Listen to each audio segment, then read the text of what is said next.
그러면 이 세 가지 체계 중에 가장 강력한 체계가 뭘까요? 보상. 네, 맞습니다. 이 보상 체계가 가장 강력한데요. 중독이 된다는 건 뭐냐면 이성 체계와 불안 체계가 사라지는 걸 중독이라고 합니다. 뭐가 사라져요? 이성과 불안 체계는 사라지고 뭐만 남으면 보상 체계만 남으면 중독이라고 이제 생각하시면 됩니다. 예를 들어서 이성적으로 생각했을 때 라면 먹으면 몸에 좋아요, 안 좋아요?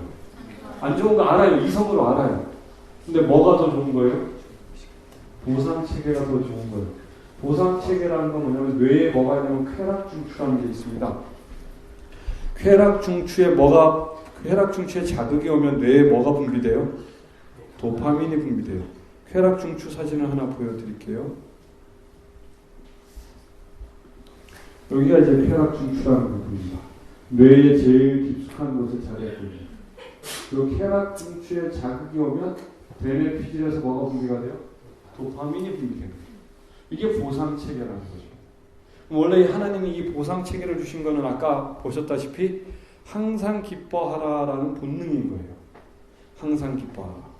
그러면 누구와 함께하면 진정한 항상 기뻐하는 것이 있을 수 있는 거죠? 하나님과 함께하면. 그런데 하나님과 함께하는 것보다 사단이 그거를 살짝 바꿔놓은 건데요. 이렇게 설명드리면 제일 쉽습니다. 하늘에 있는 모든 존재는요, 나보다 남을 위할 때 뇌에서 도파민이 분비돼요. 그러니까 뭐 할 때 도파민이 분비되는 거예요? 이타적일 때. 그러니까 이타적일 때 도파민이 분비되면 원래 하나님의 율법이 다스리는 나라인 거예요. 근데 사단이 그걸 어떻게 바꿔놓은 거예요? 나를 위할 때 도파민이 분비되게 바꿔놓은 게 이게 죄예요. 이제 너무나 쉽죠. 그래서 뇌로 접근해서 보면 죄냐 아니냐의 개념이 뭐냐면 하나님의 율법은 나보다는 누구예요? 남. 근데 사람은 나. 이게 죄인 겁니다. 자, 그럼 이게 우리 힘으로 바뀌어져요? 안 바뀌어져요? 안 바뀌어져요. 그래서 누가 필요한 거예요? 우리를 재창조, 거듭나게 해주시는 성령 하나님이 필요한 거예요. 여러분 봉사활동 아무리 열심히 하는 사람도요, 만약 귤을 한 상자 누구한테 받았다고 쳐봅시다. 보통 어떻게 해요? 귤을 우리 거 한 반 내놓고 남을 반 주잖아요. 이 사람이 봉사활동 많이 한다는 사람이. 그런데 예수님은 내가 먼저 셨어요? 남이 먼저 셨어요? 남이었어요. 남. 이건 본능이에요. 예수님이 그래야지라고 노력하시는 게 아니라 하나님과 예수님과 성령 하나님의 본능, 그리고 타락하지 않은 천사들과 우주의 거민들의 본성은 나보다 누구예요? 남이 먼저예요. 이게 어디에서 나타났죠? 아담이 죄 짓기 전에 하와가 죽게 됐으니까 어떻게 해요? 너 혼자 죽게 할 수 없다. 같이 죽자였어요, 아담이. 그게 이제 아담이 타락하기 전에 아담의 상태는 하와가 혼자 죽는 걸, 쓸쓸히 혼자 죽는 걸 견딜 수가 없어서 같이 죽자고 한 거예요. 그런데 아담과 하와가 선악과를 먹자 예수님이 하신 행동이 똑같아요, 안 똑같아요? 똑같아요. 근데 아담과 다른 점이 하나 있었어요. 아담은 같이 죽어줄 수밖에 없는 존재였지만 예수 그리스도는 내가 죽을 테니 너는 뭐해라? 살아라. 예수님이 그때 버리신 게 뭘 버리신 거라고요? 자기 신의 권위와 신의 모든 것을 버리신 거예요. 우리는 사실 이거 이해할까요? 못할까요? 천사들도 지금 이해가 안 되는 사랑이에요, 이게. 우리도 하늘나라 가서 영원토록 이 사랑을 매일매일 새롭게 경험할 거예요. 그럼 그 얘기는 뭐냐면 매일 도파민이 분비되는 삶을 산다는 겁니다. 기뻐요, 안 기뻐요? 이거 엄청 기쁜 겁니다. 왜냐하면 기쁨이 끝이 없는 거예요. 영원토록 끝이 없는 기쁨이 바로 이 신비입니다. 이 신비. 이타적입니다. 근데 천사들도, 천사장조차도 아직 예수님의 완전한 이타가 그 천사들에게도 안 나타납니다. 어디에서 대표적인 예를 볼 수 있는 줄 아세요?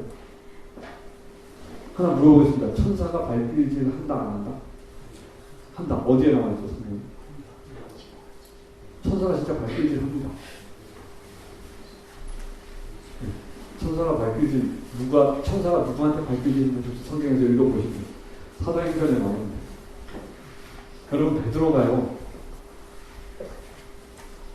물이 막 찼을 때 살기 위해서 어떻게 했던 사람이에요? 밤새 물을 퍼냈던 사람 맞죠? 베드로와 11 제자가 배에 물이 들어왔을 때, 근데 그 부분 읽어보면 참 우리가 슬픈 사실을 보게 되는데, 사단은 그 배를 깔아앉힐 수 없었대요. 예수님이 타고 계시기 때문에. 근데 이 사단이 한 일이 뭐냐? 제자들이 퍼낼 수 있을 만큼만 물을 부었대요. 누구를 안 바라보게? 예수님을 안 바라보게 딱 사람 12명이 퍼낼 수 있는 양만큼만 물을 계속 부어준 거예요. 밤새. 제자들이 계속 퍼내다 이제 드디어 내 힘으로 안 된다라고 느꼈을 때 그때서야 누구를 봐요? 예수님.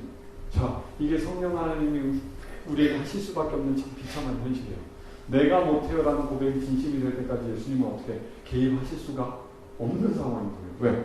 그게 사단과의 계약이에요. 여러분과 제가 내 힘으로 안 된다 이런 걸 빨리 느끼면 좋을까요? 안 좋을까요? 그걸 빨리 느낄 수 있는 방법이 뭐라고요? 성령 하나님이 우리 안에 들어오시면 내 힘으로 안 된다는 걸 그냥 빨리 느껴지는 거예요. 누구는 쉬울까요? 성령 하나님이 쉬우신데 사람들 중에 어떤 사람이 거듭나기가 쉬울까요? 죄 많으신. 네. 자기 편하면 중독자예요. 술이나 담배에 중독돼서 고개 푹 숙이고 들어오시는 분들은요, 예수님 금방 만나요. 진짜 예수님 금방 만나요. 제가 장로 교우님 중에 딱 한 명, 2시간을 얘기했는데도 안 바뀌는 분을 만난 적이 있어요. 타격파 사람 중에 유일하게 안 바뀐 분이에요. 근데 그분이 놀란 건 성경에 너무 박식한 거예요. 이해가 좀 되세요? 장로교인이신데 성경을 너무 잘. 그러니까 이게 저의 고백을 들으시려는 게 아니라 자꾸 논리적으로 따져요. 그러니까 이게 성경적으로 맞을까? 이게 교리적으로 맞을까? 계속 따지시는 거예요. 이분이. 그러니까 이게 전도가 돼야 안 돼요? 안 돼. 왜? 저는 예수님의 품성에 대해서 얘기하는데 이 사람은 지금 품성을 보는 게 아니라 뭘 보는 거예요? 우리 교단의 논리, 우리 교단의 교리를 보는 거예요. 그러니까 이제 변화가 있어요, 없어요? 없는 거예요.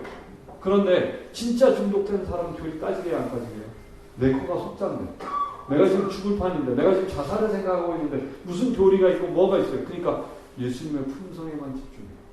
그러면 이게 예수님 때에도 일어났나요, 안 일어났나요? 사마리아 문가의 여인은 예수님의 눈빛과 얼굴 표정에서 예수님의 품성을 느끼는 순간 그냥 안겨버린 거예요. 육신이 안긴 게 아니라 뭐가 안긴 거예요? 그의 영혼이 예수님께 그냥 푹 빠졌던 거예요. 그게 거듭남이에요. 그러니까 결국 이방인들은 예수님의 눈빛과 얼굴 표정에서 그냥 인간적으로 끌린 거예요. 그리고 그 품성이 좋아서 뭐 한 거예요? 내 치부를 다 맡길 수 있었던 거예요. 그게 믿음이에요. 근데 유대인들은 성경을 달달달 외우고 있었어요. 안식에 대한 규례만 613개였습니다. 근데 그 613개를 외울 뿐만 아니라 뭐 하고 있었어요? 지키고 있었어요. 실천하고 있었어요.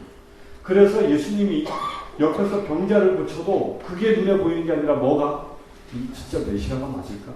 내가 아는 교리와 내가 외우고 지금 실천하고 있는 613개를 예수님이 지키나 안 지키나 그것만 보는 거예요. 그래서 바뀌기가 힘들었던 거예요. 지금 결국 우리는 성경을 하나님의 품성의 관점에서 바라보느냐 교리의 관점에서 바라보느냐 이 차이점인 거죠. 교리, 교단, 교파 이거 다 사단이 나눠놓은 것입니다. 제7회 안식일 예수재림교회가 남은 교회인 이유는 새 천사의 기별을 맡았기 때문에 남은 교회지. 이 교단이 딱 하나님에 의해서 더 축복받는 거 절대 아닙니다. 그게 엘렌 G. 화이트가 하는 말의 핵심입니다. 하나님은 각 교단을 너무나 사랑하셔서 그 교단이 하나님의 뜻에 순종하도록 이끌기 위한 하나님의 선택된 백성들을 갖고 계신다. 자, 그럼 이 말은 뭐냐? 하나님이 장로교회와 안식일교회를 똑같이 사랑하신다. 아멘. 이게 좀 되세요? 하나님은 이슬람과 불교와 제7의 안식일 예수재림교회를 똑같이 사랑하신다. 맞죠? 왜? 하나님은 악인이나 의인에게 다 획을 오롯이 주신다고 그러셨어요. 그래서 장로교인을, 천주교인을 그 다음에 여호와의 증인을 우리 교회로 데려오는 게 전도가 아니고요. 내가 만난 예수님을 나누는 것이 전도입니다. 교파 의미 없습니다. 굳이 여기 안 데려오셔도 돼요. 왜냐하면요, 여러분과 제가 굉장히 오해하고 있는데요. 안식일이 옳다라고 주장하는 게 우리게요, 개신교도들이에요? 개신교도들입니다. 그건 우리가 할 일이 아닙니다. 여러분과 제가 해야 될 일은 딱 하나예요. 세 천사의 기별에 집중해서 세 천사의 기별을 뭐 하는 거예요? 경험하면 제7일 안식일 예수 재림교회 운영은 이렇게 끝납니다. 외경의 하나 또 일로 왔죠. 이게 하나님이 이끄신 동안 그대로 가겠습니다. 여러분 세 천사의 기별을 믿음으로 말미암는 위의 기별을 지금 제가 외치고 있는 거 맞죠? 세 천사의 기별이니까. 제7일 안식일 예수 재림교회 중에 믿음으로 말미암는 의의 기별을 받아들일 사람이 다 받아들이고 나면 우리 교단은 어떻게 되는 줄 아세요? 어떻게 될까요? 믿음으로 말미암는 의의 기별을 더 이상 받아들일 사람이 없어지면 예수님께서 2300주야에 대한 예언을 하실 때 유대인들을 위해서 몇 주야를 따로 떼어놓으셨어요? 70주야. 70주야 딱 끝나자마자 더 이상 유대인들은 바뀌었어요? 안 바뀌었어요? 안 바뀌었어요. 고기에 유대인에 주어진 은혜의 기간이 끝이었습니다. 스데반의 죽음 이후에는 유대인에게는 기회가 없었습니다. 스데반의 죽음 때까지만 유대인에게 주어졌던 기회였습니다. 120년과 그 성령을 나눠받은 사람들이 전부였습니다. 그 이후에 하루에 3,000명씩 더하는 기적이 일어납니다. 왜요? 이방인들은 이미 다 이거 있었기 때문에. 하루에 7,000명 더 됐습니다. 안진뱅이가 일어났습니다. 여러분 지금 제7일 안식일 예수 재림교회에 왕의 혼인잔치의 비유는 엄청난 경고입니다. 종물 보내서 뭐라고 했어요? 혼인잔치에 와. 근데 이게 한 끼 먹고 가라는 게 아닙니다. 영원히 더불어 먹자는 거예요. 지금 이 잔치, 혼인잔치가. 근데 그 차려진 음식이 뭐라고요? 그리스도의 의, 믿음으로 말미암는 의라고요. 거기에 성령 하나님의 역사까지 세 가지가 나와 있습니다. 성령 하나님의 역사, 믿음으로 말미암는 의, 그리스도의 의라는 음식을 차려놓으시고 와서 먹으라고 하신 제7일 안식일 예수 재림교회에 계속 요청합니다. 근데 그때 유대인들이 했던 대답이 뭐였죠? 나는 밭을 새로 샀다. 여러분, 밭이 더 귀한 거예요? 왕과 함께 영원히 먹고 사는 게 더 멋진 거예요? 이 사람들 어리석어요, 안 어리석어요? 그게 우리라고요. 지금 무슨 얘기냐면 우리가 여러분과 제가 지금 어떤 상태인지 바로 인식할 필요가 있는데 여러분과 제가 지금 지구라는 감옥에 있는 사형수입니다. 맞아요, 맞아요. 왜냐하면 우리가 어떤 사람을 사형하고 판도를 딱 내리면 바로 사형시키나요? 어디에 가둬요? 감옥에 가두고 유예기간을 두죠. 사형 될 때까지 기다려요. 그러니까 여러분과 저는 지구라는 감옥에, 그래서 지옥이에요. 지옥이 딴 게 아니고 이게 지옥이라고요. 여러분과 지금 제가 살고 있는 곳이 어디예요? 지옥이에요.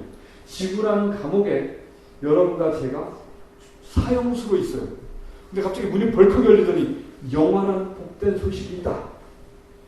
예수님이라는 존재가 여러분과 나 대신 뭐 했다? 죽었다. 이거를 믿기로 선택하는 사람은 나와라. 감옥에서 나와라. 근데 이 사람 얘기를 딱 듣더니 뭔 헛소리야. 그러면서 이제 뭐 하는 거예요? 감옥 안에서 야, 저기가 화장실이랑 좀 머니까 저 자리가 제일 좋아. 그래서 서로 그 자리 차지하려고 싸우고 있는 거예요. 제일 좋은 자리 차지해봤자 거기는 어디예요? 감옥 아니에요. 그러니까 지금 여러분과 저는 이 지구에서 좀 더 좋은 집, 좀 더 좋은 자동차, 학력을 높여서 좀 더 좋은 직업을 가지려고 하는데 이게 유대인의 상태랑 똑같아요? 안 똑같아요? 똑같은 거예요. 근데 하나님은 뭐라고 얘기하냐면 야, 그거 해봐야 니네 감옥 아니야. 근데 지금 내가 말하는 이 길을 받아들이면 바로 뭐가 시작된다? 천국이 시작된다. 여러분, 천국은 인간이 한 사람 안에 지금 있어요, 없어요? 있어요. 왜냐면요, 너희는 먼저 그의 나라와 그의 의를 구하라고 했죠. 그의 나라가 천국이죠. 근데 천국이 마태복음 12장 11절. 천국은 침례 요한의 때부터 침노를 당합니다. 여러분, 하나님이 지금 저희 보고 뭐라고 하냐면 제가 천국으로 쳐들어와라고 얘기했어요. 침노해와라. 여러분, 침노의 원어적 뜻은 옛날에 전쟁할 때 이 기마병들이 말을 극한으로 말아서 전속력으로 적군의 경계선을 뚫고 들어가는 걸 침노라고 합니다. 여러분과 저는 지금 사단의 군사예요, 하나님의 군사예요. 솔직히 사단의 군사. 그러니까 이 적군의 나라로 쳐들어가야 되는데 적군의 나라가 어느 나라예요? 천국으로 제발 뭐해요? 침노해 들어와. 그냥 걸어 들어오지 말고 뛰어오지 말고 뭐해라? 너가 달릴 수 있는 최고의 속도로 나한테 제발 좀 들어와라. 세상에 이런 나라가 있어요. 보통 나라들은 오라 그래요, 오지 말라 그래요. 오지 마. 근데 지금 하나님은 얼마나 훌륭한 경우는 제발 걸어오지도 말고 뛰어오지도 말고 뭐하라고요? 전속력으로 달려. 근데 언제부터 침노가 시작된다고요? 신의 용환. 신의 용환이 외친 기별이 뭐예요? 보라, 세상죄를 지고 가는 하나님의 어린 양이다. 여러분, 세상죄를 지고 가는 하나님의 어린 양을 보는 순간 마음에 뭐는 시작이 돼요? 천국이 시작돼요. 아멘. 그 천국이 점점점 커지다가 하늘까지 이어지는 게 천국의 이야기라고 엘렌 지와시 얘기했습니다. 자, 그러니까 거듭남은 뭐가 시작되는 거예요? 내 마음에 작은 천국이 시작되는 것입니다. 자, 근데 우리는 이 위대한 기별에 지금 관심이 있어요, 없어요? 없어요. 자녀와 함께 세천사의 기별 막 2시간씩 3시간씩 연구하시나요? 뭐 아침에 막 말씀이 너무 좋아서 아침밥도 잊은 채 말씀이 있나요? 밤을 꼴딱 새서 말씀에 빠져본 적이 있나요? 없어요. 왜? 그게 보물로 안 보입니다. 여러분, 너희 재산을 땅에 쌓지 말고 어디에 쌓아? 하늘에 쌓아. 이게 마태복음 6장이에요. 근데 이 얘기를 하시다가 바로 뭐라고 했냐면 눈이 어두우면 온몸이 어둡다. 지금 무슨 얘기를 하는 거예요? 우리의 눈이 어두워서 직업이나 좋은 집이 재물로 보인다 이거예요. 우리 눈이 어두워서. 그런데 그 다음에 나온 성경절이 너희는 먼저 그의 나라와 그의 일을 구하라. 물론 그 앞에 나오죠. 공중에 나는 새를 봐라. 들의 백합화를 봐라. 너네 뭐 먹을지 뭐 입을지 제발 뭐 하지 마라. 걱정하지 마라. 그건 누가 걱정해야 된다. 아버지가 걱정해야 되지. 니네는 자녀 주제에 왜 니네가 노후를 생각하고 왜 니네가 먹고 살 일을 생각하냐. 그거는 제발 누구한테 맡기고 너가 기도할 때마다 아버지라고 부르는 아버지께 먹고 사는 건 맡기고 너는 뭐에만 그냥 먹고 아이처럼 세천사의 기별에만 집중하라. 이게 지금 초청하고 계시는 거예요. 근데 우리는 그게 돼요, 안 돼요, 지금? 여러분과 저는 난 믿음이 있는 거예요, 없는 거예요? 없는 거예요. 왜? 하나님을 한 번도 만난 적이 없으니까. 집사님 질문. 네, 예. 대장교 안수 집사라고 합니다. 네.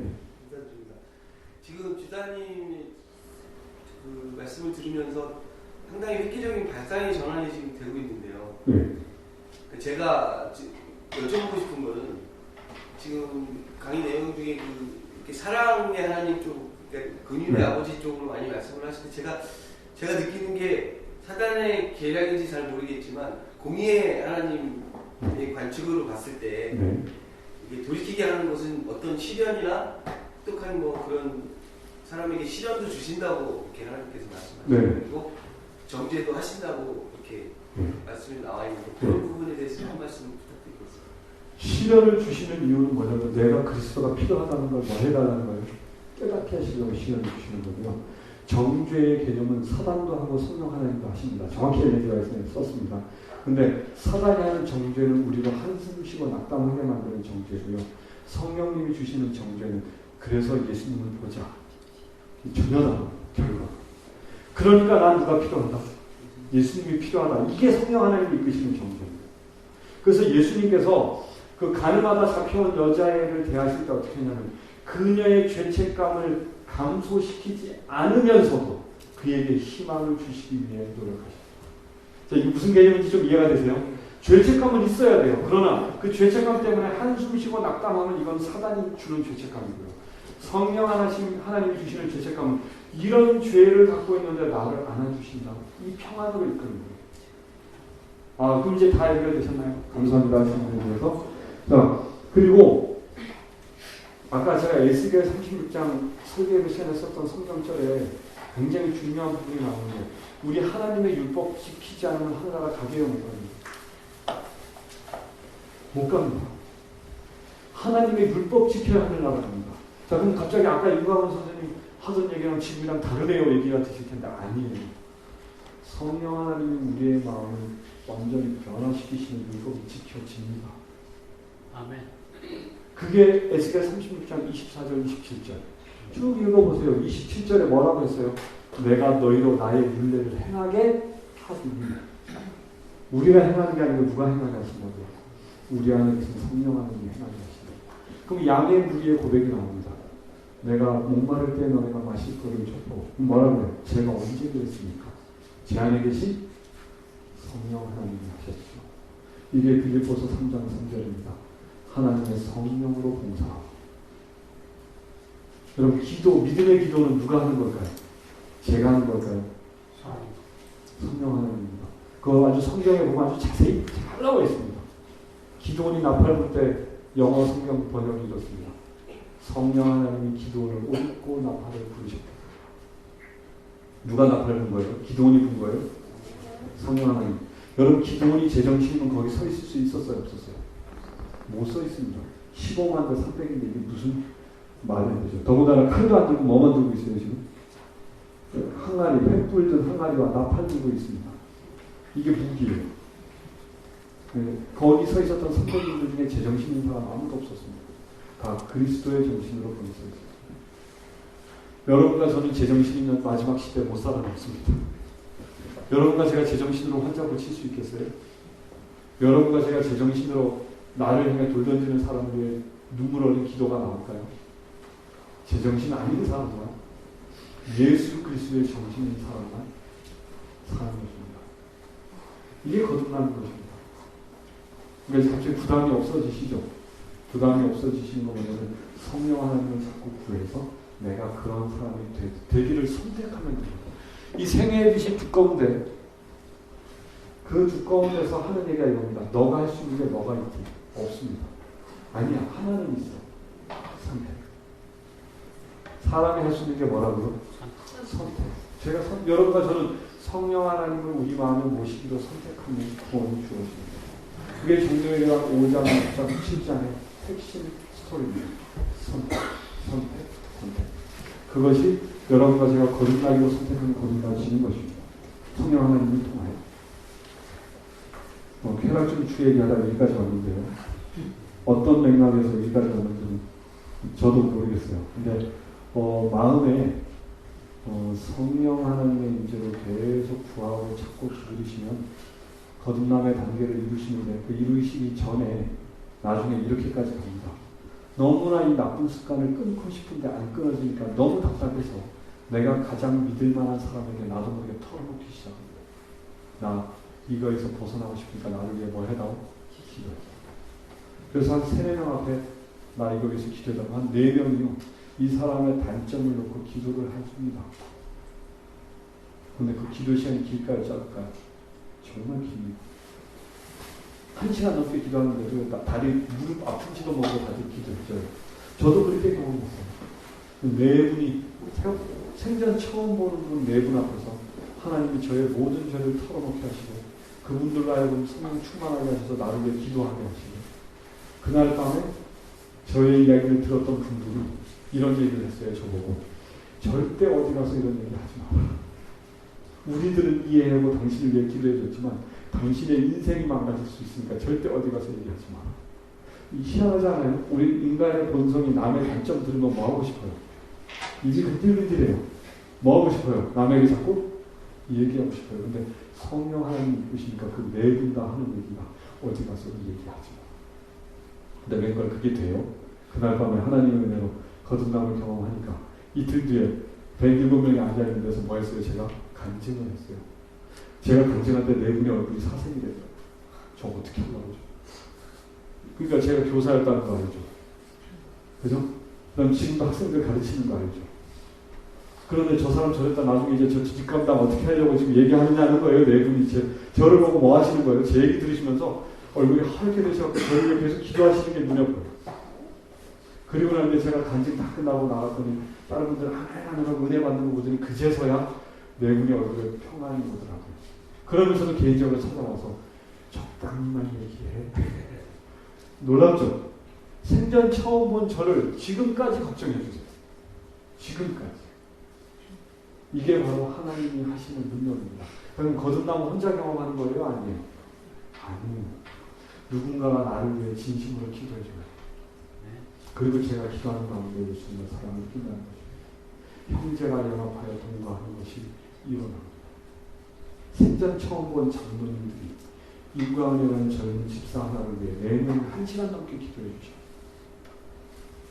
이런 기적들이 일어나고 그분들이 지금까지도 오히려 이제 그분들이 저를 통해 많은 은혜를 경험하죠. 이제 그분들이 저를 통해 성경 연구를 하시는 거예요.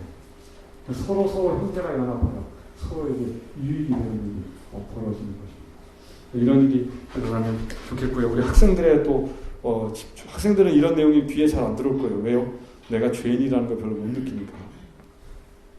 나이가 좀 들면 죄인이라는 걸 느낍니다. 엘렌 지 화이트이 이런 글을 썼습니다.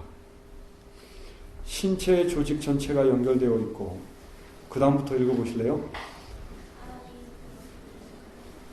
노란 부분만 읽으시면 됩니다. 신체의 시작. 신체의 조직 전체가 연결되어 있고 사람이 그것을 통하여 하나님과 동거가 존재하는 뇌신경, 속사람에게도 영향을 미친다. 여러분, 뇌신경은 속사람에게 영향을 미치는데 뭐하는 곳이래요? 뉴런이 하나님과 더불어 뭐하는 곳이라고요? 교제하는 곳.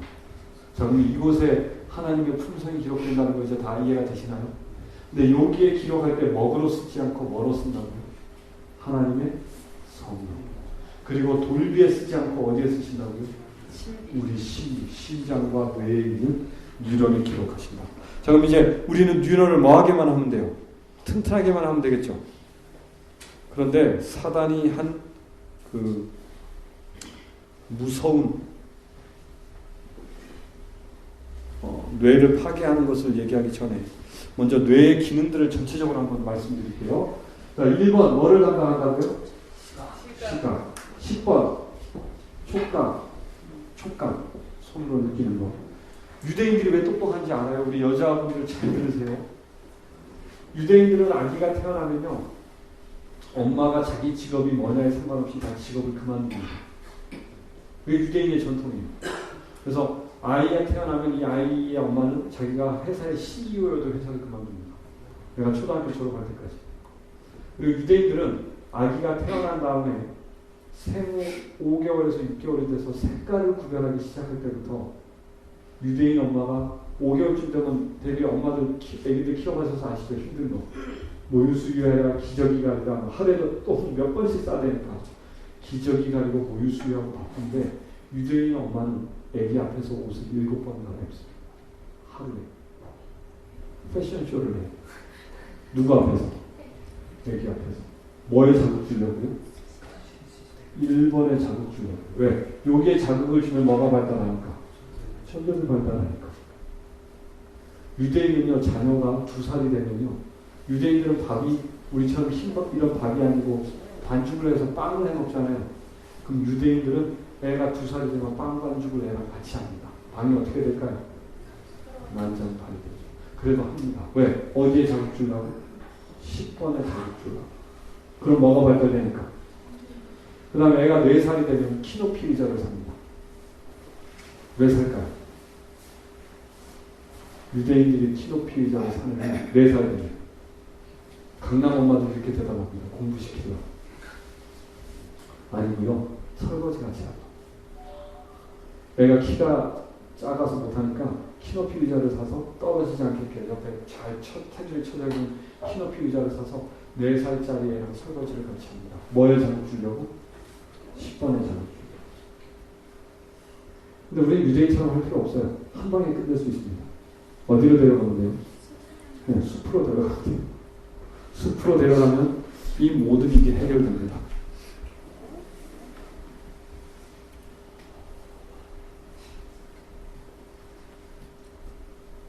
굉장히 많아요. 한 50개 되는데요.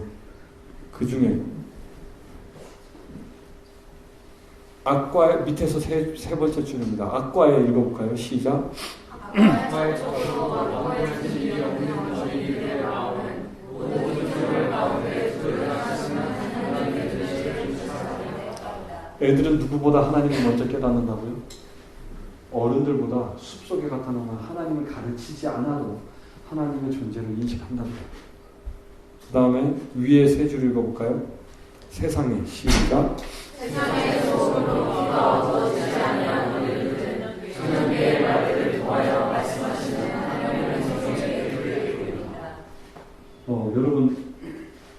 화이트이 이렇게 썼습니다. 모든 피어나는 꽃봉오리마다, 모든 풀잎마다 하나님은 사랑이라고 쓰여져 있다. 양심적으로 한번 마음의 손을 들어보세요. 꽃잎과 풀잎에서 하나님의 사랑이시라는 글자 읽어보시고, 못 읽고 있다면 여러분과 저의 눈은 뭐한 지금 어두운 거예요. 정렬계단 1장 제일 첫 번째 줄, 천년계와 성경은 둘 다 하나님의 사랑을 우리에게 보여준다. 여러분, 육신의 엄마 아빠의 사랑을 느껴도 우리 눈에서 눈물 나요, 안 나요? 맞아. 자연 속에서 하나님의 사랑을 느끼고 펑펑 울어보신 적 있으세요?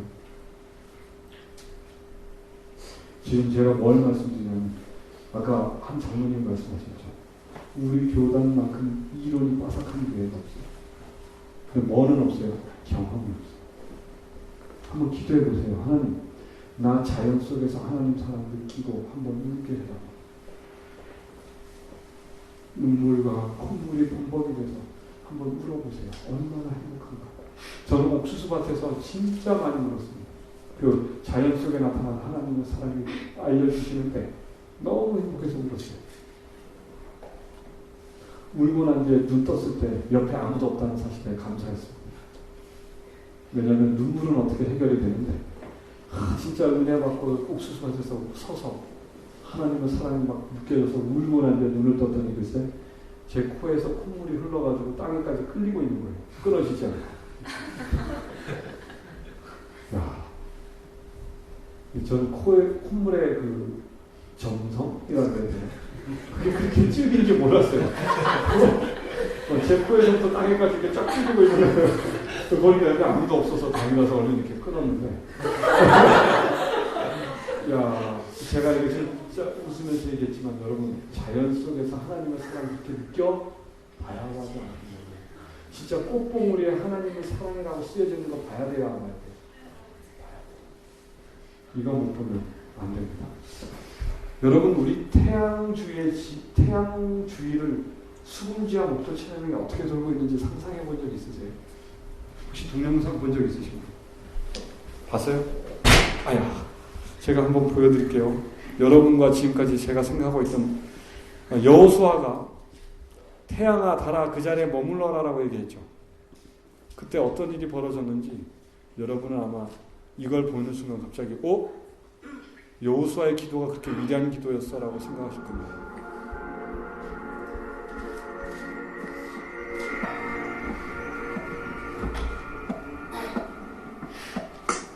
행성들이 태양 주위를 돌고 있다. 이거 다 아는 사실이죠. 이렇게 배우셨죠.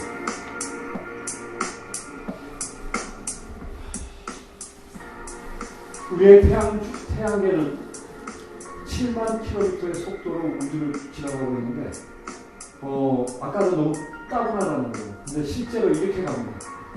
태양이 날아가고 있고, 날아가는 태양 주변을 저렇게 수금지와 목재천연이 따라가면서 돌립니다. 목성의 달이 몇 개인 줄 아세요? 70개입니다. 토성의 달은 50개입니다. 그럼 목성 주변에 달이 70개가 돌면서 저렇게 돌아가고, 그리고 목성을 70개가 쫓아가면서 이렇게 돌아가고, 태양도 저렇게 쫓아갑니다. 근데 더 놀라운 건요, 태양도 지금 이 그림에 잘못된 게 있어요. 태양이 지금 직진하고 있죠? 아닙니다. 저 태양이 묘성을 중심으로 또 저렇게 이렇게 하는 거예요. 여러분, 성경에 묘성 나와 있어요, 안 나와 있어요? 묘성은 9개의 태양을 끌고 갑니다. 묘성이 이렇게 날아가는 게 아닙니다. 묘성도 어떻게 날아가요? 이렇게 날아가요. 이렇게 날아가는 묘성을 9개의 태양이 똑같이 이렇게 쫓아가는데 그 중에 하나 태양이 우리예요. 그러면 우리 태양이 이렇게 날아가는데 그 태양을 우리 수금지와 목재천연이 또 이렇게 따라가요. 이제 좀 머릿속에 그려지세요? 이야, 놀랍죠? 여러분, 이렇게 가만히 있고 이렇게 도는 게 아니라고요, 지금. 어마어마한 속도로 날아가는 태양을. 근데 태양이 그냥 직진이 아니에요. 지금 어떻게 태양도 이렇게 돌아요. 그 태양을 따라 수금지와 목재천연이 이렇게 돌아요. 저 상태에서 만약에 태양하고 달만 멈추면 어떻게 될까요? 우주가 박살납니다. 여호수아가 태양아 달아 멈추라 했을 때 우주 전체가 멈춘 거예요. 모든 우주. 그럼 이게 왜 이렇게 중요하냐 여러분. 꽃잎마다 하나님 사람 들어있어요 안 들어있어요? 똑같아요. 고사리조차도 이렇게 말했어요. 똑같은 모양으로 말했어요. 여러분 이게 꽃잎마다 하나님은 사랑이다라고 쓰여져 있습니다. 여러분 우리가 속해 있는 은하계 내합니다. 우리의 DNA 구조입니다. 삼겹살조차도 이렇게 생겼어요. 우리가 똥물 내릴 때도 똥이 이렇게 내려요.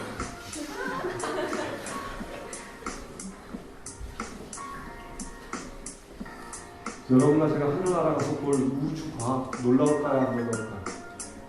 여러분 아까 은하계가 이렇게 돌았죠? 근데 그 은하계는 그럼 가만히 있나요? 은하균 중심을 향해서 또 저렇게 돌고 있습니다. 그럼 은하군은 가만히 있나요? 은하군도 소우주 중심을 향해서 또 저렇게 돌고 있어요. 그럼 소우주는 가만히 있나요? 소우주도 대우주의 중심을 향해서 또 저렇게 돌고 있습니다. 근데 그 대우주가 우주의 전부인지 아닌지는 모릅니다. 현재 인간이 관측한 게 그게 나기 때문에 이 우주를 만드신 분이 하나님입니다. 말 한마디로, 말씀 한마디로 만드신 분이 우리가 아버지라고 부르시는 분이에요. 보라 아버지께서 어떠한 삶을 우리에게 주사 우리를 자녀라 일컬음을 하시고 이게 우리 하나님의 사랑입니다. 이런 우리 같은 먼지 못한 존재를 보좌에 같이 앉게 해주시고 이게 안식일에 나타난 하나님의 품성입니다. 놀랍지 않나요? 네. 피어나는 꽃봉오리마다 풀잎마다 하나님은 사랑이시다라고 써져 있대요. 그 글을 누구에게 읽게 하자고요? 아이들에게 읽게 하자고요. 여러분, 여러분과 저는 못 읽어도 애들은 읽습니다. 제 아들이 7살인데 숲속에서 생활한 지 7개월 됐을 때 갑자기 제 아들이 저보고 이래요. 아빠, 응? 하나님은 정말 살아계세요. 응? 제가 이렇게 물어봤어요. 아빠 내가 사슴벌레 나온 걸 보니까 하나님은 정말 살아계세요. 저는 그 말 되게 깊이 명상해봤습니다. 제 아들이 이런 말 합니다. 아빠, 하나님의 뜻이면 우리 의성으로 다시 이사가요. 아이가 의성으로 시골로 다시 가고 싶어요. 도시가 싫어서. 근데 우리 아이가 뭐라고 표현을 해요? 앞에다 꼭 뭘 단서를 붙여요. 하나님의 뜻이. 7살짜리 아들의 입에서 그 고백이 나올 때 이 아버지의 심정이 어떨까요? 하나님께 너무 감사드려요. 제 아들이 아침에 일어나서 조용히 말씀을 읽고 있는 모습을 옆에서 이렇게 보고 있으면 너무 행복해요. 7살짜리 아들이 주먹만한 손으로 하나님의 말씀을 펴고 눈이 동그래져가지고 그걸 쫙 보고 앉아있는 거 보면 제가 뭘 알까? 알고 있는 걸까? 근데 놀랍게도 아이의 삶에 변화가 있어요? 없어요? 있어요. 제 딸이 아빠 내가 사탕이 너무 좋아서 하나님께 사탕을 싫어하게 해달라고 기도했는데 사탕이 입에 맛이 없어. 진짜인지 가짜인지 전 몰라요. 하지만 제 딸이 사탕을 갖고 하나님께 기도해봤다는 사실 자체가 저에게는 기쁨이에요. 여러분 아이들은 숲에 있으면 누구를 빨리 인식한다고요? 하나님의 존재를 빨리 인식한다고요. 이런 동영상들 방금 보셨다시피 우리는 과학 재밌나요? 재미없나요? 지금 이렇게 보니까 너무 재밌어요. 이거 하나님 안 믿는 사람이 밝혀낸 거예요. 우리 하나님 믿는 사람이 먼저 밝혀내야 돼요. 이게 참 지금 심각한 것입니다. 우리는 하나님의 인도하심 가운데 자연을 잘 봐야 될 의무를 갖고 있습니다. 그러니까 천년계를 통해 하나님이 말씀하시는데 아이들은 그걸 뭐 한대요? 빨리 듣는데요. 누구보다? 어른보다. 그러니까 우리는 아이들에게 이 하나님의 말씀이 들어있는 자연을 보여주라는 거예요. 그 다음에 성경을 이해하기 쉬운 열쇠가 있대요. 열쇠가 뭐래요? 노란색. 당신의 말씀의 보고를 열 수 있는 열쇠가 있다. 그게 뭐래요? 첫 번째 줄. 천년계의 사물을 관찰할 때 그렇게 돼요. 그러니까 천년계가 열쇠래요.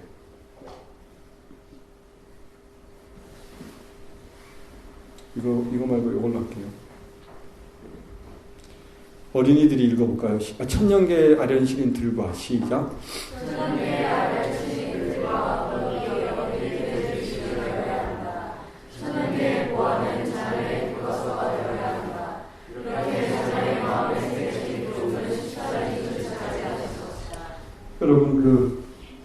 아이들의 교실과 교과서가 뭐가 돼요? 천명계. 저는 이걸 실천해 보니까 이제 기적을 봐야 봐요. 기적을 봅니다. 제 11살짜리 딸이 이런 책을 읽습니다. 꽃으로도 때리지 마. 오직 예수만 보이더라. 캠브리지 입성기. 내가 캠브리지 입성기 1권을 어디서 읽더니 저거 캠브리지 입성기 2권을 사달래요. 살 수가 있나요? 옛날에 단종됐지. 그래가지고 인터넷을 뒤지고 뒤져가지고 헌 책을 사서 주니까 얼마나 행복해요. 여러분 10살짜리였거든요. 그때는 지난해였으니까. 10살짜리 딸이 그런 책을 읽을 때 아버지의 마음이 기쁠까요? 안 기쁠까요? 여러분 그 새로남 쉼터의 원장님 사모님 성함이 어떻게 되죠? 그분이 쓴 책 하나님을 부르라나? 하나님을 부르라. 이거 어른들도 읽기 힘들거든요. 근데 제 딸이 그걸 2번을 읽었어요. 10살이에요. 이게요, 자연 속에서 아이들을 키우면요, 아이들의 그 지적 능력은 우리가 상상할 수 없는 능력을 발휘합니다. 학교에 보내는 순간 아이들은 어떻게 돼요? 공부에 대한 재미가 없어집니다. 배우는 거에 즐거움이 사라집니다. 그러나 집에서 키우면 배우는 것을 너무나 행복해합니다. 이건 부모님들만 읽으세요. 학생들은 눈 감으세요. 그럼 신눈 뜨고 보겠죠? 자녀들을 하나님의 위대하신 천년계의 책으로 교육시켜 그들의 어린 마음에 피어나는 싹과 꽃들의 아름다움을 새겨줄 시간을 가질 수 없을 만큼 인간적인 일에 열중하거나 근심으로 마음을 무겁게 하지 말아야 한다. 모세나 사무엘이나 다윗이나 다니엘이나 그리스도와 디모데도 이와 같은 교육을 받았대요. 제가 제일 좋아하는 성경의 인물이 다윗인데 다윗에 대하여 이렇게 렌즈가 있었습니다. 같이 읽어볼까요? 시작.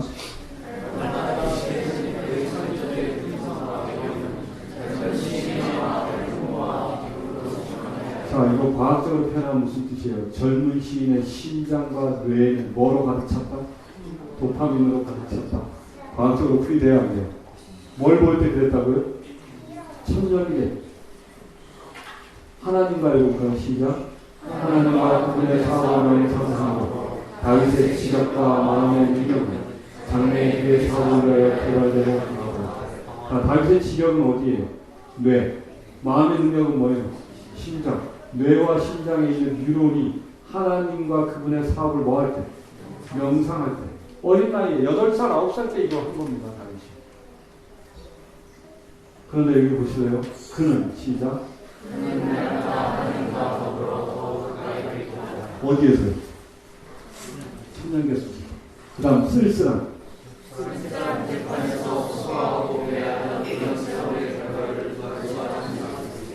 누구만 측량할 수 있었어요? 하나님.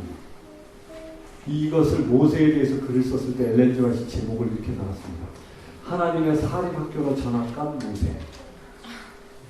근데 그 표현을 누구한테도 썼는지 아세요? 침례 요한. 하나님께서는 침례 요한을 어디 교육시킬 만한 학교가 없으셔서 광야의 학교로 보내셨다. 여러분의 자녀를 14만 4천인이 되게 예수님처럼 만들려면 어디로 보내면 돼요? 애만 보내면 돼요? 안 돼요? 우리도 같이 가요. 요셉이 여인의 유혹에 쓰러지지 않았던 원인이 여기 있습니다. 읽어볼까요? 시작. 양친의 소년과 아버지의 양부리를 지키던 요셉의 순결하고 단순한 생활. 그거 보세요. 요셉의 뭐하고요? 무슨 생활? 네, 아이들은 단순하게 키워야 돼요. 자연에만 들여다주면 전기업은 저절로 하나님이 발달시키십니다. 저는 지금 이 기적을 맛보고 있고 여러분들도 이 기쁨으로 동참하시기를 사실 바랍니다. 천년계를 읽어볼까요? 그 생활은 그의 체력과 지능을 발달케 하였다. 그 다음 저 읽어볼까요? 시작. 천년계를 통하여 하나님과 서로 대체하고 거룩한 사물로서 제대로 지내고 귀한 지혜를 배우므로 그는 여자의 정신과 과한 지혜를 이것이 여인의 유혹에 넘어가지 않는 원칙이다. 뭐를 통해 하나님과 교제했다고요? 13세에서 17세, 0에서 12세 때 이렇게 키우면요. 13세에서 17세 때 어떤 사람이 된다고요? 남을 위해 위대한 일을 하는 사람이 됩니다. 여러분 성경상의 위대한 사람들 다 몇 세 때 기적을 이뤘어요? 거의 17세입니다. 위대한 작곡가들, 위대한 작곡 언제 시작했어요? 17세에 시작했습니다. 엘렌 G 화이트 최초의 계시를 받은 것 또한 저라입니다. 여러분과 저의 자녀들은 저런 나이에 할 때 이렇게 아까 여기 제가 해놨네요. 제가 파워포인트가 여러 개인데 지금 여기에도 이걸 한번 복사해놨네요. 사립학교로 전학된 모세 나왔죠? 네. 이런 식으로 요 동영상은 시간이 없어서 못 보여드리지만 이거는 마약 중독자들이 숲에서 3개월간 살았을 때 마약에서 벗어나는 스토리를 가는 겁니다. 동영상이에요. 미국의 마약 중독자들이 숲에서 그냥 생활할 때 3개월 만에 마약에서 벗어났습니다. 그런데 여러분 숲은 3개월이지만 생애의 빛은 3주 만에 마약에서 벗어나게 합니다. 제가 생애의 빛 정로의 계단을 자꾸 읽으시라고 하는 게 이게 세 천사의 기별의 결정판입니다. 이 세 천사의 기별이 이 안에 다 들어있습니다. 자, 이번에는 우리 여기 앉아있는 13세에서 27세에 해당되는 사람들의 뇌의 대장, 측두엽입니다. 지금 0에서 12세까지는 무슨 뇌 했었죠? 후두엽이었습니다. 후두엽인데 13세에서부터 17세, 27세까지는 측두엽의 나이입니다. 측두엽은 뭘 하느냐? 단기기억, 평정심, 감정관할, 청소년기는 이 뇌가 대장이 돼 도파민 분비 습관이 발전 및 고착화되는 시기입니다. 후두엽일 때는 오가민을 담당하는 거였고요. 도파민 분비 습관이 형성됩니다. 그럼 자연 속에 자꾸 나가면 이 아이는 어딜 갈 때마다 기뻐지는 거예요? 자연 속에 갈 때만 기뻐져요. 그러면 이 아이 보고 도시에 가서 공장에서 일하라 그러면 좋아할까요? 싫어할까요? 근데 뭐 어디에서 일하라 그러면 좋아할까요? 자연에서 일하라 그러면 좋아해요. 그러니까 농사 짓거나 동물을 키워라 그러면 좋아한다고요. 근데 여러분 세상에서 제일 편한 직업이 뭔지 아세요? 애를 학교만 안 보내면 자녀 교육을 대학 보낼 생각만 포기하는 순간 어디 무슨 직업이 제일 좋은 줄 아세요? 농업이에요. 왠지 아세요? 하루에 4시간만 일하고 먹고 사는데 아무 지장 없어요. 목축업도 똑같아요. 하루에 4시간만 일하고 먹고 사는데 아무 지장 없어요. 저 이거 장수촌에 대한 과학자가 쓴 글 보고 깨달았습니다. 장수촌의 특징이 뭔지 아세요? 이거 말씀드리는 게 좋을 것 같아요. 어떤 한 장수를 연구하는 학자가 장수하는 동물 중에 하나가 코끼리잖아요. 코끼리를 연구하는데 오늘 아침에 이상한 일을 본 거예요. 코끼리 한 마리가 제일 나이 많은 코끼리 한 마리가 어느 날 아침에 자기 코끼리 부위에 모든 코끼리랑 코를 끌어안고 눈물을 흘리는 거예요. 이야기 들어보신 적 있나요? 코끼리는요, 자기가 죽는 날, 자기가 죽을 거 알고 자기 무리에 있는 모든 코끼리와 미리 그리고 코 끌어안고 진짜 눈물 줄줄 흘려요. 모든 코끼리가 한 30마리가 보통 한 마리를 한 팀을 이루는데 31마리 코끼리가 29마리 코끼리랑 코를 끌어안고 한 몇 시간 동안 행사를 하면 그리고 코끼리들이 다 하는 거예요. 그런 다음에 이 제일 나이 많은 코끼리가 혼자 뚜벅뚜벅 걸어서 어디론가 갑니다. 그래서 이 학자가 신기해서 따라갔더니 뭐 코끼리 뼈들이 가득 있는 어떤 코끼리 무덤으로 가는 거예요. 가서는 털썩 주저앉는 거예요. 그러더니 잠들어요. 그러더니 숨이 끊어져요. 놀라워요, 안 놀라워요? 그거 발표하고 난 뒤에 얼마나 사람이 탐욕스러운지 그 다음에 그 뼈들이 다 사라졌잖아요. 그래서 그런데 이제 이 사람이 그걸 보고 그 다음에 몇 달 뒤에 또 그 일이 벌어지는 거예요. 또 코끼리들끼리 코를 끌어안고 웃는 거예요. 그래서 이 학자가 자기가 아는 수의사들을 불러요. 야, 여기 희한한 일이 있으니까 와봐. 수의사들이 와서 보니까 이미 이제 코끼리 무덤에 와 있는 상태죠. 코끼리 무덤에 와 있을 때 의사들한테, 수의사들한테 검진을 해보란대요. 아픈 데가 있어요, 없어요? 없어요. 아픈 데가 없어요. 그리고 잠들었다가 죽어요. 이걸 본 장수학자가 잠깐만, 원래 사람도 이래야 되는 거 아니야? 원래 사람도 이래야 되는 거 아니야라고 이제 물음표를 하게 됐고 장수하는 마을을 찾아다니기 시작했어요. 근데 이 사람이 장수하는 마을을 찾다가 놀란 게 하나 있어요. 장수하는 마을은 다 오지에 있더라는 거예요. 현대 문명과 떨어져 있을 뿐만 아니라 마을과 마을 사이의 거리가 보통 3일길 떨어져 있대요. 마을과 마을 사이의 길이 거리가 3일길. 그리고 한 마을이 보통 한 50명 정도가 한 마을을 이룹니다. 근데 그들의 삶이 어떤 줄 아세요? 정말 단순합니다. 어떻게 단순하게 갈까요? 오후 한 4시쯤 저녁을 먹습니다. 점심 겸 저녁. 4시에 먹고 나면 5시쯤 되면 이 오지니까 보통 산 높은 곳은 해가 몇 시면 져요? 4시 40분 정도면 어두워집니다. 왜? 산이 높으니까. 이 사람들이 한 4시 40분쯤 음악으로 들어가요. 그리고 한 5시부터 뭐 할까요? 전기도 없고 아무것도 안 잡니다. 뭐 할까요? 지금 4대가 같이 살잖아요. 장수촌이니까. 증조 할아버지랑 같이 산단 말이에요. 이제 할머니가 얘기를 합니다. 니네 고조 할머니가 말이야. 고조 할머니의 엄마가 말이야. 그래서 이제 선조들의 이야기를 쭉 해요. 그래서 한 8시 되면 다 잠들어요. 왜? 8시부터 식물에게서 뭐가 나와요? 피톤치드. 잠자라고. 수면제가 분비됩니다. 자연 수면제. 하나님 참 고마운 분이에요. 수면제가 쫙 분비되면 8시에 자요. 그럼 몇 시에 깰까요? 아침 한 새벽 한 3시나 4시쯤에 눈이 뜨죠. 그냥 건강하기 때문에 눈이 떠져. 그때 뭐 할까 이제? 3시나 4시에 일어나서 뭐 할까? 밥 먹어? 한국 사람들은 그렇게 상상을 못하고 할아버지가 산책 할아버지가 니네 고조 할아버지가 말이야 니네 고조 할아버지의 아버지가 말이야 이렇게 얘기를 해요. 진짜입니다.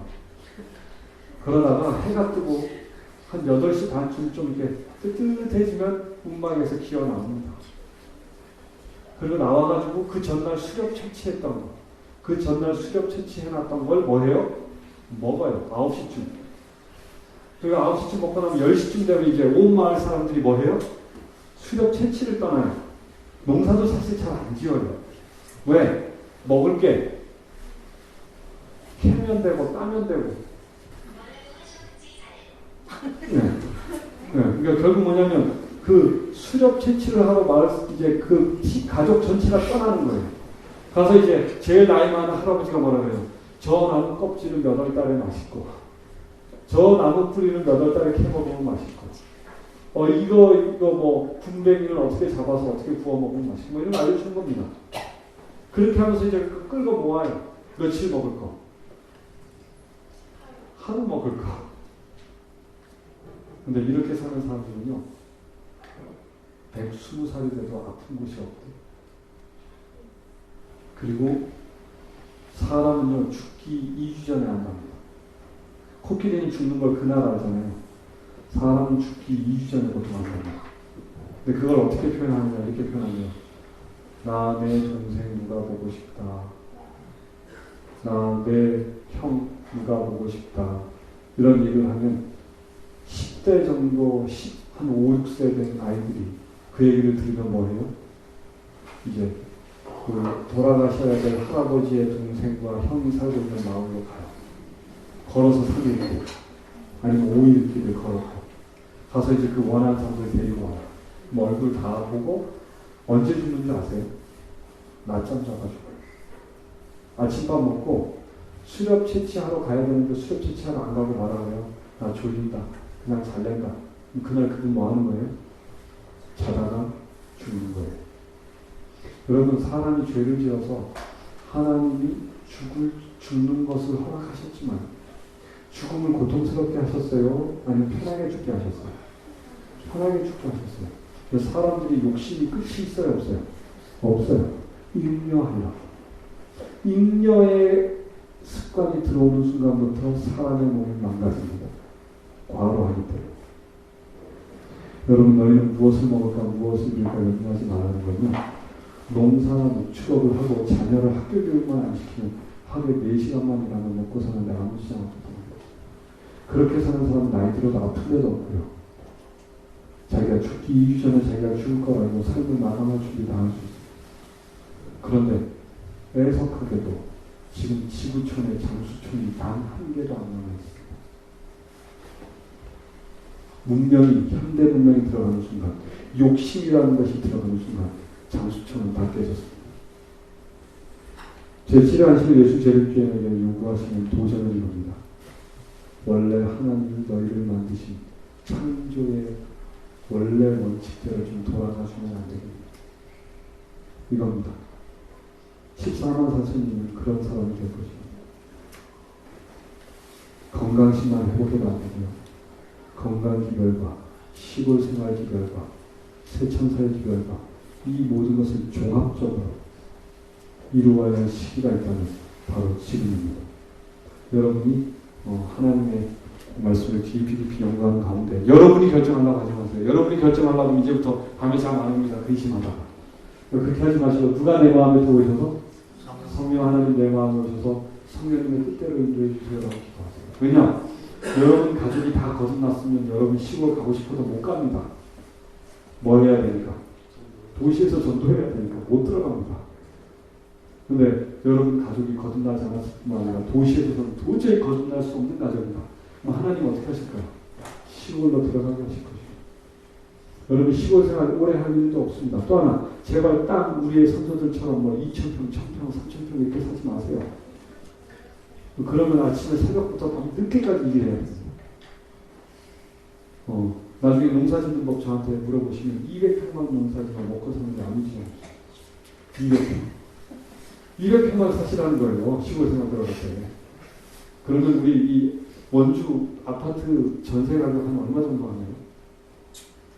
평수에 따라 다르죠. 네, 보통 1억 30평 넘는 보통 2억씩 가잖아요. 2억 잡으면요. 원주권에서만. 그러면 이제 강원도의 제일 비싼 농토가 평당 20만 원이라고 치면 200평 하면 얼마예요? 4천 원. 거기 허름한 집을 내가 살기 좋게 개조해도 얼마면 돼요? 한 4, 5천. 1억 주고 개조한다고 나머지는 하루에 4시간씩 가족끼리 함께 일하면서 하나님의 말씀에 전념하면서 한 2년 안에 예수님 오실 텐데 걱정 안 하셔도 돼요. 제가 2년 안에 예수님 온다는 집으로부터 2년 뒤에 예수님 오신다는 게 아니고요. 그 기별대로 딱 살려고 하는 사람들의 숫자가 제2의 마가의 다락방을 채운 숫자가 되면 예수님이 재림이 일어납니다. 예수님이 재림 못하시는 이유는 제7의 안식일 예수 재림교인들이 하나님의 기별대로 살지 않기 때문에 못 오십니다. 타격파 사람들은 다 이거 있는데 그들을 추수해야 될 제7의 안식일 예수 재림교인들이 하나님의 말씀대로 겁나서 못 살아요. 왜? 그 말씀을 믿지 못하기 때문에. 그 축복을 이해하지 못하기 때문에. 저와 저희 가족은 너무나 평안한 이유는 내일 일을 염려하지 않기 때문에 평안합니다. 이번에 서중환 앞에 전도회 10박 11일짜리 전도회를 가는데 한 달 반 전에 청소년부 목사님이 저한테 카톡을 보내셨어요. 서중환 앞에서는 저를 선교사라고 불러요. 임선교사님 이번에 전도의 주제가 뭡니까? 주제 성경절과 이런 걸 보내주십시오. 그래서 제가 큰일 나는 거예요. 왜냐하면 제가 5분 뒤에 할 설교를 제가 뭘 할지도 모르는 사람이 한 달 반 뒤에 해야 될 전도의 설교 주제를 제가 아이템이 있어요? 없어요? 없잖아요. 그래서 한참을 고민하다가 목사님 제가 항상 마음이 편안할 수 있는 비결은 제가 5분 뒤에 설교할 것이 무엇인지 모르기 때문에 마음이 편안합니다. 그들은 한참 있다가 하하하 하고 답이거든요. 이해됩니다. 나중에라도 혹시 하나님이 알려주시면 알려주세요. 근데 이제 서중환 앞에 목사님 입장에서는 운집이 달아요, 안 달아요? 달아요. 왜? 플래카드도 걸어야 되잖아요. 플래카드도 걸어야 되고 이번에 주제가 뭔지 이거 다 목록에 써서 내야 되는데 임집사가 줘야 안 돼요. 아니요. 그래서 제가 조용히 기도하다 하나님 어떻게 할까요? 이렇게 했더니 그때는 미리 알려주시죠. 그래서 제목이 이거였습니다. 그 음성 들을 수만 있다. 근데 그 제목이 서중환 동부한 전도에 다 이제 표가 됐었습니다. 아브라함이 갈 바를 알지 못하고 떠났더라. 세상에 이거보다 축복받은 사람이 어디 있겠습니까? 여러분 어디 가야 될지 알면 계속 머릿속에 뭐가 맴돌아요? 내일은 어디까지 가고 모레는 어디까지 가고 3일 뒤에는 어디까지 가고 계속 계획 세워야 되잖아요. 갈 바를 모르고 떠나면 계획 있어요? 없어요? 없어요. 그냥 하나님이 가라면 가고 서라면 서면 돼. 쉬워요? 안 쉬워요? 쉬워요. 그럼 그게 바로 갈 바를 알지 못하고 떠났더라의 축복입니다. 저는 그 두려움, 설교 준비 안 하고 다녔을 때 두렵지 않네요. 근데 몇 번만 경험하시고 나면 하나도 안 두렵습니다. 왜냐? 나도 은혜 받으니까. 전하면서 저도 은혜 받으니까 그렇습니다. 뇌 측두엽이 13세에서 17세로 이제는 감정을 담당합니다. 그럼 감정이 풍성한 거는 남을 도와줄 때 감정이 풍성해집니다. 맞죠? 그래서 13세에서 17세의 사람들은 남을 도와주면 전적이 발달됩니다. 근데 이게 하나의 단점이 있습니다. 0에서 12세 때 하나님과 방법대로 교육을 하지 않으면 청소년들이 하루에 감정의 기복이 1시간 안에 12번도 바뀝니다. 과학자들이 얘기하는 거예요. 왜요? 지금 여기 13세에서 17세의 학생 여기 혹시 있나요? 네, 13세에서 17세에 해당되는 학생들은요, 호르몬의 분비가 이랬다 저랬다 그래요. 그래서 방금 5분 전에 하하 웃던 애가 갑자기 뭐예요? 똑같은 주제로 우울해져요. 이제 막 그래서 갑자기 웃음이 터지면 웃음을 멈추지 못하기도 해요. 그리고 다른 사람은 전혀 신경 안 쓰는데 혼자 뭐해요? 자기 얼굴을 보고 또 보고 또 보고 해요. 다른 사람 자기 얼굴 쳐다보는 줄 알아요. 네. 이게 바로 이제 호르몬의 영향에서 감정이 뒤죽박죽. 뭐의 뇌이기 때문에 그래요? 축두요. 감정의 뇌 때문에. 여러분 여기 죄송하지만 장로님들 무지 화나게 만든 다음에 장로님들한테 간단한 수학 문제 50문제를 주면 장로님들 몇 개 정도 드릴까요? 이런 거, 23 더하기 17 뭐 이런 거 50문제를 장로님들 좀 죄송하지만 화나게 만든 다음에 드리면 몇 개 정도 드릴까요? 아니요, 많이 틀리면 2개 드려요. 그런데요, 이 학생들 화나게 만든 다음에 그 똑같은 수학 문제 중에 얘네들 몇 개 틀리는 줄 아세요? 거의 절반을 틀려요. 근데 원래 수학은 누가 더 잘해요? 얘네들이 더 잘해요. 근데 화나는 순간 얘네들은 전기력이 안 움직입니다. 뭐만 움직여요? 얘만 움직여가지고 수학 문제를 못 풉니다. 근데 어른들은 화가 나 있으니까 이게 막 화가 나 있는데 수학 문제를 주는 순간 얘도 움직이고 얘도 움직입니다. 이제 이해가 되셨나요? 그러면 아까 중독에 있어서요. 보상 체계만 남는다는 얘기는 뭐냐면 이 뇌는 죽고 뭐만 남는 거예요? 쾌락 중추만 남는 거예요. 그게 중독이에요. 근데 쾌락 중추가 자극이 되는 게 얼마나 무서운지 우리 학생들 요거 하나만 보고 졸아도 돼요. 요거는 꼭 봐야 돼. 컴퓨터 게임하다 심장마비로 죽는 사람들 이해돼요? 안 돼요? 솔직히 이해 안 되죠? 근데 저는 이해가 돼요. 징그럽다. 핏다. 몇 센치예요 지금? 13cm. 이거 몇 센치예요? 8cm. 이게 뭐냐면요. 지금 여러분이 임강원 집사의 강의를 들을 때 어떤 일이 벌어지냐면 여러분이 지금 거의 1시간 반 안에 계셨거든요. 1시간 반 동안 여러분의 엉덩이는 자신도 모르게 이렇게 움직였습니다. 왜요?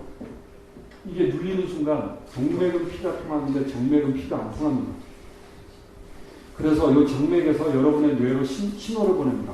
여기 눌려서 피 안 통해. 그러니까 뭐 해줘? 움직여줘. 그럼 이제 여러분도 모르는 사이에 뭐 하는 거예요? 이 뇌관하고 그 다음에 이 소뇌가 움직여서 이렇게 여러분을 움직이게 해줍니다. 이렇게 움직여요. 여러분 밤에 잠을 잘 때 최소한 몸이 12번 뒤척여요. 그런데 황당한 것은 스마트폰이나 컴퓨터 게임을 할 때는 안 움직여요. 신호를 보내도 뇌가 그거를 감지를 못해요. 그래서 저는 그러면 4일 밤, 5일 밤을 샜는데 잠 한숨 안 자고요. 4, 5일 동안 저는. 그런데 어떻게 저는 저 피떡이 안 생겼느냐. 참 재치의 한식 예수 재림교인이어서 안 죽은 거예요. 왜? 평소에 뭐를 잘 안 먹으니까. 고기, 튀김, 뭐 이런 거 잘 안 먹으니까. 햄, 우유 이런 거 잘 안 먹으니까 저의 피 속에는 단백질이나 지방 덩어리가 없었던 거예요. 그런데 일반 사람들이 햄버거도 먹고 피자도 많이 먹고 뭐 고기도 많이 먹고 이러는 사람이 앉아서 컴퓨터 게임을 하거나 스마트폰을 하고 앉아 있으면 안 움직여요. 엉덩이가. 가만히 있어요. 그 상태에서 우리 여기 남자 학생들한테 솔직히 물어볼게요. 게임하는 친구 손 들어봐 주세요. 일주일에나 뭐 이렇게 게임하는 친구들. 하나 물어보겠습니다. 집에 일주일 동안 아무도 없고 여러분만 있어요. 컴퓨터 게임 어느 정도 할 수 있을 것 같아요? 일주일 내내 할 수 있겠죠, 솔직히. 밤에 잠 자요, 안 자요? 안 자죠, 잘. 저 같은 경우는 체력이 허락하는 데까지 안 잤어요. 체력이 허락하는 순간까지 진짜 정화되면 컴퓨터 책상에서 엎드려서 잡니다. 그리고 한 3시간 잔 다음에 피곤이 풀리면 다시 컴퓨터 갑니다. 제가 그랬어요. 그래서 제가 집에 일주일에 한 번 들어갔습니다. 한 달에 1,800만 원 벌 때 금요일 날 하루만 집에 들어갔어요. 가족들과 사람들 다 속였어요. 한 달에 1,800 벌기 위해서 내가 집에 못 들어가는 거예요. 사실은 제가 1,800 벌기 위해서 하루에 3시간밖에 일을 안 했어요. 3시간에서 4시간. 그것도 월, 화, 수, 목 4일. 그리고 그 돈은 굉장히 엉뚱한 데 많이 썼어요. 그런데 이거가 어떻게 만들어진 건 86시간 동안. 몇 시간이요? 며칠이죠? 86시간이. 한 4일 정도 되면 4일간 이 사람이 한 번도 안 움직이고 앉아서 컴퓨터 게임을 한 거예요. PC방. 미쳤죠? 미쳤던 사람들도 있어요, 지금. 그 미친 사람이 계속 앉아서 게임을 하는데 먹지도 않는 거예요. 일어서지도 않고. 근데 뭐는 못 참죠? 화장실을 못 참아요. 화장실 가려고 일어설 때 이렇게 앉은 상태에서 80시간 앉아있었으니까 여기 지금 꼭 누르면 여기서부터 피가 안 통하면 여기에서 혈전이 형성됩니다. 꺾이는 거. 요 끝에서부터 시작이 됐는데 몇 cm까지 커진 거예요? 13cm까지. 반대쪽에는 8cm짜리까지 커진 거예요. 피 속에 있던 지방과 단백질이 뭉쳐서 저렇게 핏덩어리가 된 겁니다. 근데 이 사람이 일어서는 순간 피가 쫙 돌겠죠. 근데 13cm짜리 너무 커서 안 흘러갔어요. 근데 8cm짜리가 흘러가서 폐동맥을 막아서 즉사했습니다. 요즘 우리나라에 저렇게 죽는 사람이 한 달에 한 20명 정도 돼요. 멀티미디어가 얼마나 무서운지 아시겠어요? 여러분, 한겨울에 초등학교에 가 스마트폰으로 게임을 시작했는데 시멘트 바닥에 앉아서 5시간을 앉아있다. 배터리 떨어질 때까지. 여러분, 제정신 상태에서 스마트폰 없이 시멘트 바닥에 겨울에 앉아있으라 그러면 몇 시간 앉아있을 수 있어요? 시간이 뭐예요? 5분도 못 앉아있고 바로 일어납니다. 왜? 엉덩이 아파요, 진짜. 솔직히 말하면 똥공이 아파요. 네. 그런데 그 아이는 몇 시간 앉아있었다고요? 5시간. 그애 나중에 한분 찢어져가지고 수술했어요. 치열이 그거잖아요. 우리 남자분들 군대에서 야전 훈련 많이 뛰시면 왜 텐트 치고 잘 시간도 없을 경우에는 보통 붙장 메고 그냥 들어누워서 자잖아요. 그렇게 3일 연속 자고 나면 화장실에 가면 화장실, 옛날에 퍼싱 화장실일 때 그 부대 화장실 가면 바닥이 벌겠잖아요. 왜? 다 항문이 찢어져가지고 다 겨눌 때마다 피가 쏟아지는데 한두 명이에요. 완전 밑에가 피바닥이 되는 거예요. 저는 야전부대였기 때문에 뭐 자대에 있는 것보다 밖에 돌아다니는 시간이 더 많으니까 툭 하면 그랬어요. 그게 이제 치열, 그게 더 발달되는 치질, 그거보다 더 발달되는 치해까지 가면 수술해야 돼요. 근데 이제 제가 이 얘기를 왜 하냐? 일반 사람은 저 겨울에 시멘트 바닥에 앉아있으다 보면 5분을 못 버텨요. 근데 스마트폰 게임을 하려면 4시간, 5시간 나오죠. 왜요? 우리 뇌가 정상적인 인지를 못합니다. 스마트폰 하고 싶어요? 안 하고 싶어요? 안 하고 싶죠. 근데 여러분의 힘으로 잘 안 됩니다. 이거 봐도 이틀만 지나면 또 합니다. 그래서 성령 하나님의 인도하심을 꼭 구하시길 바랍니다. 여러분과 저의 뇌는 이렇게 굳어 있지만 하나님이 이런 약속을 해주셨어요. 하나님의 말씀은 어떤 것보다도 뭐하다? 예리해서 뭘 잘라요? 혼과 영과 및 관절과 골수를 찔러 쪼갠다. 여러분 아까 여기 혼과 영은 어디에 있는 거예요? 뇌예요. 뉴런의 아까 그 시냅스 있죠? 그걸 끊으시겠다라는 약속이라고. 그래서 제가 거짓말하는, 제가 지어낸 얘기가 아니라 예언이신 주석 말씀에 우리의 남아있는 자아의 그루터기를 잘라내시는 그리스도라고 나와 있습니다. 여러분, 우리 하나님이 성소를 정결케 하신다고 그랬죠? 여러분과 저의 성소가 어딘가요? 네, 이 두 곳이에요. 이 성소를 정결케 하실 때 쓰시는 게 말씀의 검이라고. 예수님께서 성전을 정결케 2번 하셨죠. 근데 정결케 하실 때 쓰셨던 무기가 뭐예요? 노끈으로 된 채찍이었죠. 그 노끈으로 된 채찍을 뭐라고 표현했느냐? 하나님의 손에 드는 화염검이라고 표현했습니다. 그 화염검으로 이 물질의 성소를 깨끗게 하셨듯이 우리의 영적인 성전을 깨끗게 하시라. 이 말씀인 것입니다. 이제 뇌에 대한 강의는 웬만큼 그래도 이제 기본 가닥은 잡게끔 해드렸습니다. 중독이 뭔지 아시겠죠? 멀티미디어가 왜 술, 담배보다 더 무서운지 알겠어요? 술 먹는 사람 밥 먹어요. 잠도 자고. 담배 피는 사람도 밥도 먹고 잠도 자요. 근데 컴퓨터 게임 하는 사람은 잠도 안 자고 밥도 안 먹어요. 120시간 뭐 이런 거 그냥 버팁니다. 또 하나, 여러분 그 술, 담배 중독자도요 가족이 있기를 원해요. 근데 여러분 컴퓨터 게임 할 때 집에 부모님이 있었으면 좋겠어요? 없었으면 좋겠어요? 없었으면 좋겠죠. 이게 무섭다. 그래서 아까 멀티미디어 중독자들의 특징이 꼭 누구를 죽여요? 가족을 죽여요. 이제 좀 이해가 되시나요? 사이코패스가 됩니다. 멀티미디어 중독은 사이코패스입니다.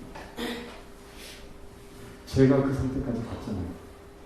제가 저희 가족을 살해할 위기에 놓여지자 어찌어서시 제가 선택할 수 있었던 건 뭐밖에 없었어요? 자살이었어요. 이러다가 내가 내 가족을 다 죽일 것 같은 거예요. 그래서 제가 마지막으로 선택했던 게 바로 자살이었어요. 왜냐하면 10년간 상투를 걸렸지만 안 됐어요. 그래서 제가 제 아내에게 제가 빨간 날 죽이려고 이제 생각했어요. 그래야 보상금이 많으니까. 그래서 빨간 날 죽으면 아내한테 현금으로 2억이 가고 매달 70만 원씩 아내 통장에 들어가게끔 조치를 다 취했었어요. 사람들 보기엔 성공한 남자였습니다. 40살의 나이에 내 땅 3,000평 갖고 있었죠. 집이 43평짜리 하나, 33평짜리 하나, 두 개의 집이 있었죠. 창문 하나가 300만 원짜리였습니다. 독일 회사 유리 제품. 밖에 경기가 지나가도 소리가 안 들릴 정도로 좋은 유리입니다. 뭐 이런 이중샷이랑 비교가 안 돼요. 한겨울에 창가에 얼굴 갖다 대도 찬 기운이 안 느껴질 정도로. 그렇게 좋게 지어서 우리 가족 맨날 감기 걸렸어요. 집이 시원해야 되는데 너무 제가 돈 투자를 많이 하는 바람에 그러니까 내 땅 3,000평 그 안에 내 집 43평짜리 집 있죠. 시내에 33평짜리 새 빌라 내 거 하나 있죠. 차 3대, 오토바이 3대, 자전거 5대, 웬만한 스포츠 장비 다 풀세트로 가지고 있고. 근데 그때 저는 자살을 생각 중이었어요. 그리고 나를 낳게 해주신 부모님도, 나만 믿고 결혼해준 아내도, 나로 인하여 이 세상에 있게 된 아이들 또한 매일 죽이고 싶은 충동에 나를 제어할 수 없는, 너무나도 비정하고 너무나도 사기 같은, 마귀 같은 나 자신이 싫음에도 불구하고 계속 그런 상상만 하는 제 자신이 너무 싫었고,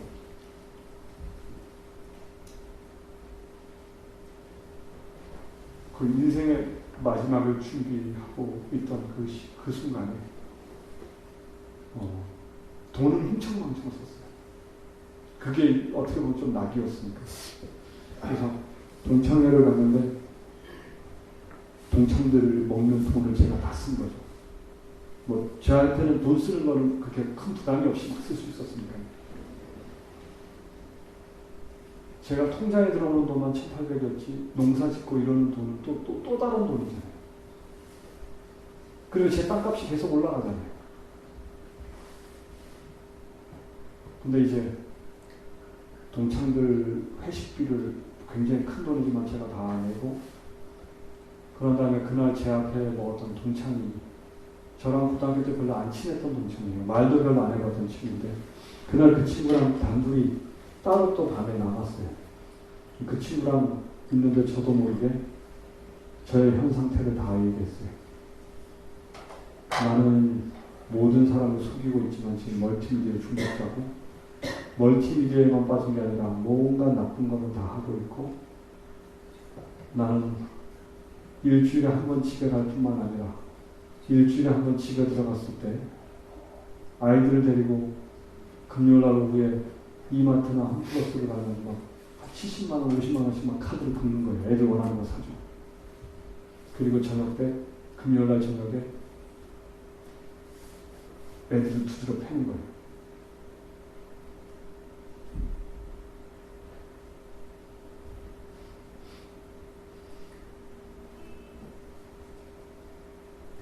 여섯 살짜리 그런 애들을 2m씩 날아갈 정도로 때렸어요.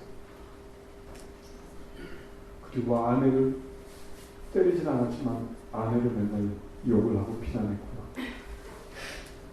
저희 부모님도 제가 무서워서 말을 못 걸 정도였고요. 근데 밖에 사람들 몰랐어요. 인광역 사람은 성실하고 착하고 좋은 사람, 돈 잘 버는 사람, 가정적인 사람. 근데 금요일날 애들을 때리고 그러고 나는데 미안하니까 또 고깃집에 가서 고기 먹고 교회 갈 시간이 되면 가족들은 교회를 가지만 저는 이제 교회 가려고 생각을 하면 몸에 열이 나고 막 아프니까 제가 집에 누워 있어요. 그러면 가족들이 다 차를 몰고 이제 교회로 떠나면 제 몸에 아픈 증상이 사라지면 저는 컴퓨터를 했습니다. 그리고 가족들이 금요일날 예배가 끝나고 집으로 돌아올 때가 되면 저희 그 과수원 입구에 차가 이렇게 돌아 들어오면 저는 화가 나는 거죠. 매일 컴퓨터를 하는데 금요일날 저녁 하루 컴퓨터를 못한다는 이유로 화가 나는 거예요.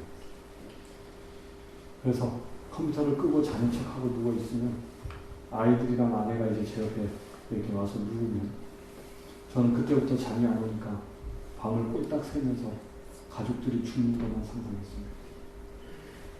왜냐면 가족들이 죽으면 내가 지금까지 벌어놓은 돈을 가지고 평생 그냥 나 하고 싶은 대로 살면 되니까. 컴퓨터 그냥 하루도 안 쉬고 그냥 계속 하면 되니까. 그래서 가족들이 계속 죽기를 원했는데 나중에는 자꾸 그걸 제가 실행에 옮기려고 하는 거예요. 그런 이야기를 친구한테 다 했습니다. 하고 나니까 좀 속이 후련하더라고요. 근데 그 얘기를 다 한 다음에 한 달에 한 번씩 제가 서울을 올라갔는데 그 친구는 서울에 사니까 제가 한 달에 한 번 그 친구를 만나는 날을 달력으로 기다렸어요. 그걸 기다리면서 제가 자살을 하지 않고 견딜 수 있게 하나님의 은혜를 베풀어 주신 거예요. 근데 세 번째 만나는 날 저도 모르게 그 친구한테 이 고백을 한 겁니다. 나는 유학벌에 타 죽을 수밖에 없다. 타 죽어도 싸다. 근데 나는 왠지 내가 유학벌에 타 죽을 때 하나님이 내 옆에서 울고 계실 것 같다. 하나님은 나를 구원하기 위하여 본인이 하실 수 있는 일은 다 하셨다. 단지 나는 내가 나쁜 놈이고 내가 죽인 놈이다. 그리고 이제 친구한테 얘기를 했는데 그때 아마 성령 하나님이 제 마음을 뜨겁게 하셨는지 우리 기도하자 그런 거예요. 그 친구도 교회를 안 나가고 있었거든요. 그래서 그 친구랑 둘이 새벽 3시 금요일날 새벽 3시에 커피숍에서 기도를 했습니다. 근데 마음이 정말 편안하다. 그리고 집에 장인어른 댁이죠. 새벽 3시에 장인어른 댁에 들어갔는데 아내가 처음으로 사랑스러워 보였어요. 제가 말하는 거, 제가 사이코패스가 되고 난 이후에 아내가 이제 제가 그 친구 만나는 걸 좋아하기 시작했어요. 그 친구 만나고 나면 하루 정도 제가 좀 이렇게 사람이 부드러워지니까. 그로부터 또 이제 한 3주 지난 다음에 그 친구가 저보고 저 생애의 빛을 10번 읽자라고 조언을 한 거예요. 교회도 안 가고 성경도 안 읽고 기도도 안 하는 제가 저 생애의 빛을 10번 읽자라고 말했을 때 너무나 하기 싫었어요. 하지만 이 친구가 제가 지금 삶을 살아갈 수 있는 유일한 힘의 원동력이었기 때문에 이 친구가 하자고 하는 걸 하고 싶었어요. 그래서 정말 읽기 싫지만 제가 생애의 빛을 토요일날 그 친구 만나고 집으로 이제 의성으로 운전해서 내려가는데 카톡이 온 거예요. 보니까 생애의 빛을 10번 읽자. 그래서 제가 차 운전하면서 아내 보고 오케이라고 써. 오케이라고 아내가 보내고. 근데 나중에 아는 거지만 아내가 그걸 보는 순간 됐다라고 느꼈대요. 아내가 저를 위해 계속 기도했었거든요. 그때 제 아내가 키가 저보다 1cm 큰데 몸무게가 39kg였어요.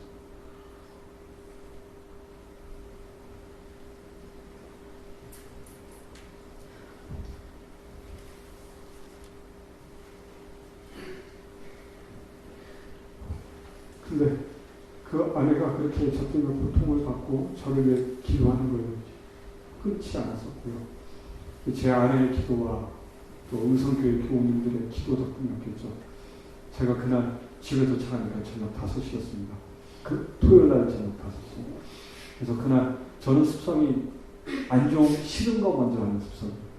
그래서 저는 방학 숙제가 있으면 방학하자마자 일주일 안에 방학 숙제를 다 해버립니다. 일기도 미리 땡겨서 상상해서 써요. 그리고 나머지 3주를 신나게 먹습니다.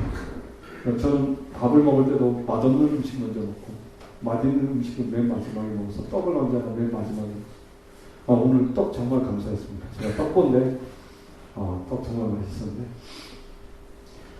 제가 습성이 안 좋은 거 먼저 하고 좋은 걸 나중에 하는 스타일이다 보니까 제가 토요일날 5시에 의성에 딱 도착하자마자 원래 같으면 제가 공방으로 바로 가요. 제 사무실로 가서 컴퓨터 하려고.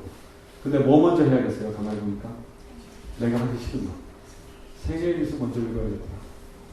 그래서 생애비 한 챕터 하루에 한 챕터씩 읽기로 했으니까 한 챕터 딱 보니까 한 8페이지 정도밖에 안 돼요. 이거만 한 10분이면 읽겠다.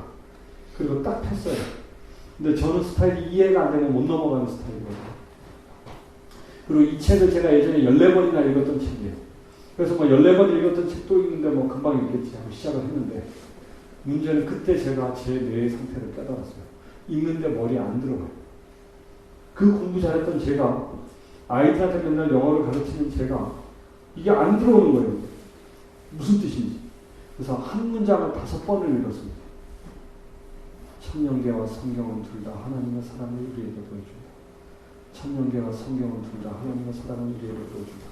한 5번 읽고 나니까 나 자신이 참 한심하게 느껴졌고 갑자기 이제 하나님과 이제 말싸움을 시작한 것 같아요. 나 하나님이 사랑이라는 거 알긴 아는데 요즘 하나도 안 느껴집니다. 그래서 이제 인생의 푸념을 하기 시작했어요. 한 줄을 5번 읽고 내가 하고 싶은 얘기 하나님께 얘기하고 한 줄 읽고 하고 싶은 얘기 하나님께 얘기하고 이렇게 한 챕터를 다 읽으니까 밤 11시가 된 거예요. 5시에 읽기 시작했는데 밤 11시까지 읽은 거예요. 한 챕터. 8장을 읽는데 거의 한 5, 6시간 읽는 거죠.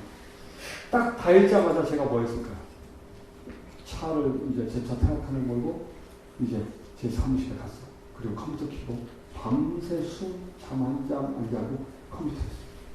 근데 아침 8시쯤 이제 환해진 거예요. 새로운 날이 시작됐으니까 이제 또 제 하기 싫은 걸 해야 돼요. 뭐 해야 돼요? 2장. 그래서 이제 죄인에게 필요한 그리스도를 또 한 읽고 나니까 한 5시간이 지났더라고요. 그리고 이제 컴퓨터 하고. 그리고 난 이제 또 밤새 하고 월요일 날 아침에 3장.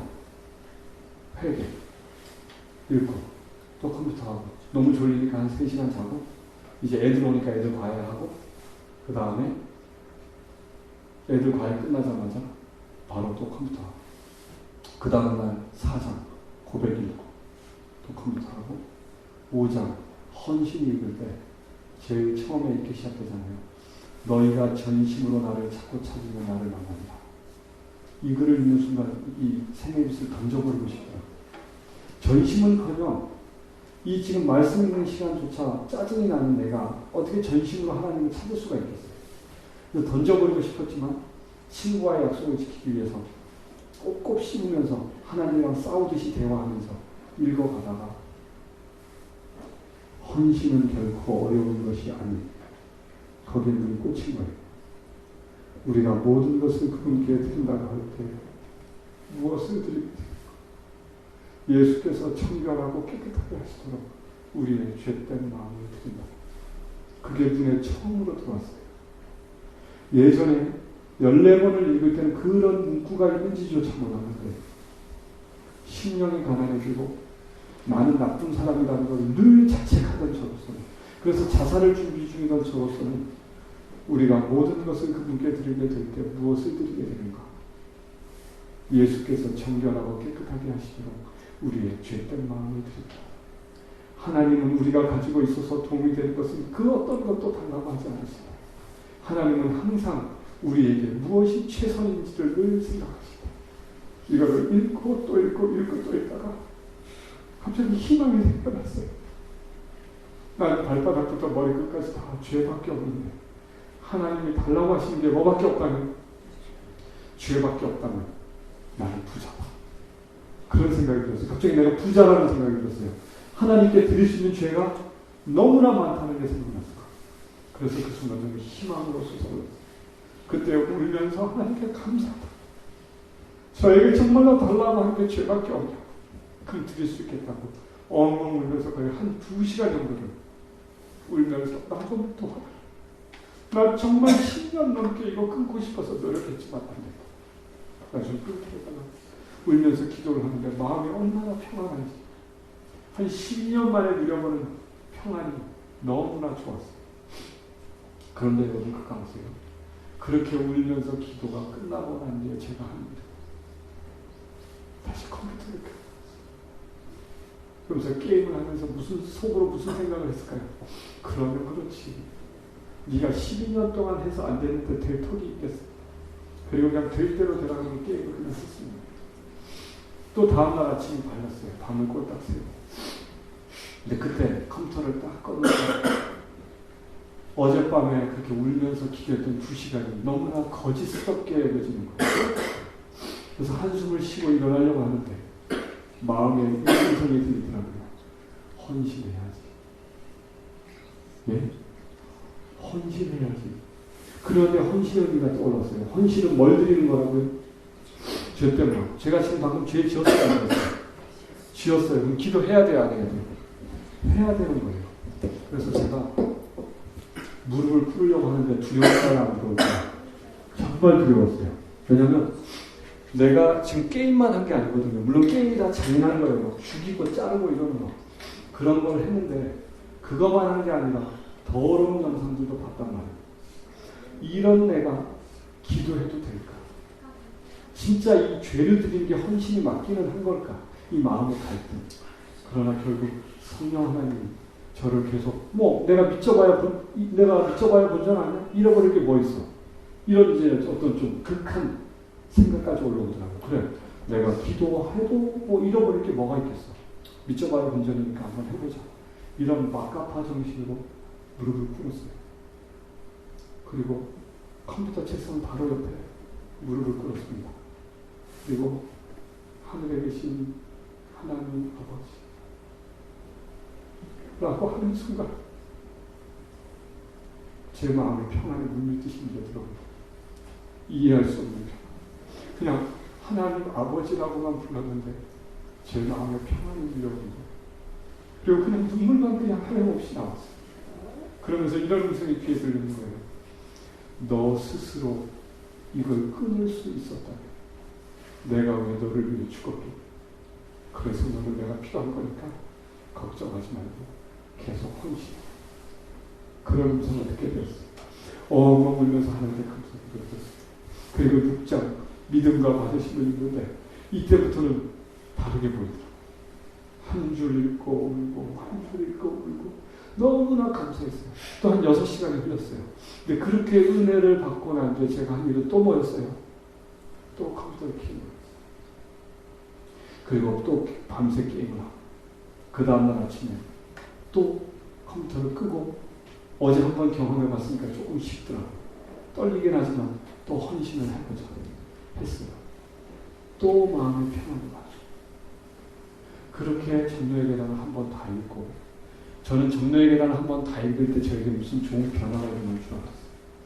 근데 그날 저는 제 인생에 있어서 가장 많이 망가졌어요. 그날 그걸 한번 다 읽고 난 뒤에 시내에 가서 허랑방탕하게 돈을 썼어요. 거의 폐인처럼 돼갖고 제 사무실로 돌아갔어요. 그런데도 불구하고 그 다음날 제정신이 돌아오자 1장부터 다시 또 읽기 시작한 거예요. 두 번째. 여러분, 두 번째 5장쯤 갔을 때 기적이 일어나기 시작했어요. 제가 컴퓨터로 게임을 하는데 갑자기 게임이 하기 싫은 거예요. 게임 화면을 닫았어요. 그리고 난 뒤에 기도를 하는데 마음이 너무 평안했어요. 너무나 행복했어요. 왜요? 처음으로 컴퓨터를 밤을 새지도 않고 끄는 거예요. 끈 거예요. 그런데 기도가 끝난 다음에 시계를 봤더니 밤 11시 반인 거예요. 그래서 갈등이 옵니다. 집에 갈까? 말까? 잠깐만, 지금 집에 가면 내가 그동안 거짓말했던 거 다 들통날 텐데. 이런 막 갈등이 있거나 말거나 하나님이 저의 마음을 뜨겁게 하셨고 저는 제 차를 몰고 집으로 들어가시죠. 그때 제 입에서 나왔던 노래가 이거예요. 오늘은 눈물 없이 한번 불러보고 싶은데 예수 그 나는 말할 수 없는 그 이름의 비밀, 그 이름의 사랑. 그냥 눈물 범벅이 돼서 그 노래를 부르면서 제대로 부르는 게 아니라 울면서 그 가사를 되뇌이면서 집으로 들어갔어요. 그 다음날 아침 6시에 눈이 떠졌어요. 그리고 일어나서 아침에 생계빗을 입는 모습을 가족들이 처음으로 본 거예요. 가족들이 놀랐어요. 집에 안 들어오던 아빠, 남편이, 아들이 집에 들어왔을 뿐만 아니라 손에 뭐가 들려있어요? 하나님의 말씀을 보면서 눈물을 흘리는 저를 보고 가족들이 말을 걸고 싶은데 무서우니까 말을 못 건져. 그렇게 그걸 한 장 챕터를 다 했고 그날 출근했는데 컴퓨터 게임을 안 했어요. 그리고 애들 가르치고 난 뒤에 그때는 또 게임이 하고 싶어서 컴퓨터를 켰어요. 하는데 또 게임을 중간쯤 하다가 끊고 다시 기도를 한 거예요. 그리고 시계를 볼 때는 밤 10시였어요. 그 다음날은 아예 게임을 하지 않고 8시에 바로 퇴근했어요. 일주일간 매일 8시에 퇴근을 했어요. 가족들이 저의 변화를 보기 시작했어요. 근데 문제는 일주일이 지난 다음에 금단현상이 나타나는 거예요. 너무너무 하고 싶으니까 생애빗을 읽는데 눈에 하나도 안 들어와요. 그리고 나중에 눈에만 안 들어올 뿐만 아니라 기도도 안 나와요. 왜? 기도하기가 싫어요. 기도하면 괴로우니까. 그래서 이를 악물고 참다가 도저히 안 되겠다 싶어서 컴퓨터를 켜고 게임을 했어요. 게임을 많이도 못했습니다. 12년 동안 해도 안 되던 것이 일주일 동안 됐기 때문에 너무나 행복했고 이제는 되나 보다. 감사합니다라고 생각했는데 다시 게임을 하는 제 자신이 너무나 한심했고 너무나 괴로워서 게임을 오래 하지도 못하고 게임을 닫고 엉엉 울었어요. 왠지 이번에는 내가 기도해도 하나님이 안 받아주실 거라는 생각이 들더라고요. 그게 누구의 음성이었을까요? 사단의 음성. 그러거나 말거나 다시 성령 하나님이 저를 이끌어 주셨고 저는 무릎을 꿇고 하늘에 계신 하나님 하고 다시 불렀어요. 그때는 그 전까지 느꼈던 평화보다 더 큰 평화를 제 이름이 이어요. 그러면서 저는 이 음성을 들었습니다. 너희 머리는 병들었습니다. 강은아, 너가 지금 이렇게 사는 건 너가 병들었기 때문이야. 내가 치료해 줄게. 너희 마음은 피곤하였습니다. 강은아, 너는 너 자신을 학대하고 있지만 나는 너가 12년 동안 얼마나 이걸 끊기 위해 사투를 벌여왔는지 난 너 알고 있어. 너가 얼마나 마음이 피곤한지 난 알고 있어. 그러니까 염려하지 말고 내가 너를 계속 바꿔줄 테니까 걱정하지 마. 발바닥부터 머리끝까지 성한 것이 없이 상한 것과 터진 것과 새로 맞은 상처뿐이니 짜고 싸매며 기름으로 유하게 하심을 받지 못하였다 한 것 같습니다. 저는 그제서 깨닫게 됐어요. 하나님께서, 예수님께서, 성령 하나님께서 저의 죄를 뭐로 보지 않으시고 죄로 보지 않으시고 상처로 보시고 치료하고 싶어 하시는 분이라도 깨닫게 됐어요. 엉엉 울었습니다. 그렇게 그 다음 주에 한 2번의 금단 현상을 경험하고 있는데 종로의 계단을 3번째 읽을 때쯤에 그러면 제가 거의 한 달 반 정도 동안 먹었어요. 하루에 5시간에서 7시간씩 생애의 빛만 깊이 있게 하십니다. 그러자 제가 먹고 사는 거에 관심이 없어졌고 이번에 내가 이 죄에서 벗어나지 못하면 안 되겠다는 절박함만 있었어요. 그래서 하나님의 말씀 집회가 있어서 집회에 제가 공방인 거 뭐 그냥 풀려치고 거기를 가서 일주일 갔습니다. 가서 이틀째 되는 날 밤에 같은 방을 쓰는 네 분 앞에서 저도 모르게 제 죄를 털어놓았고 그분들이 저를 위해 기도했고 그날 밤에 예수님을 만나는 경험을 했습니다. 그 전까지 그분은 저를 떠나지 않고 늘 같이 계셨어요. 그때는 음성으로만 들었지만 그날 저는 저 계시 저의 죄를 지고 돌아가신 예수님을 경험했습니다. 예수님이 저에게 칼을 건네주시는 거예요. 나를 찔러봐. 근데 그 표정이 너무나 진심으로 원하시는 거예요. 그래서 제가 그 칼로 예수님을 찌르면서 예수님 다시는 이 죄로 예수님을 찌르는 일이 없게 해달라. 죄송하고 감사하지만 다시는 예수님을 찌르는 일이 없게 해달라고 기도하면서 그냥 예수님을 찔렀어요. 그리고 난 뒤에 태어나서 처음으로 제가 하나님 아버지께 제가 이 세상에 있게 해주신 걸 감사합니다라고 처음으로 기도해봤습니다. 저는 그때까지 제가 이 세상에 살고 있는 것을 한 번도 감사해 본 적이 없었어요. 그런데 처음으로 하나님 아버지, 제가 이 세상에 존재케 해주신 것을 너무나 감사합니다 라고 기도드리고, 저도 모르게 아버지 하고 4번을 불렀어요. 근데 그때 아들아 라는 음성을 4번 들었어요. 나의 몸에 하나하나가 반응하게 하시고 그분의 음성을 들려주시고, 그때 제가 놀랐던 것은, 여러분 놀라지 마세요.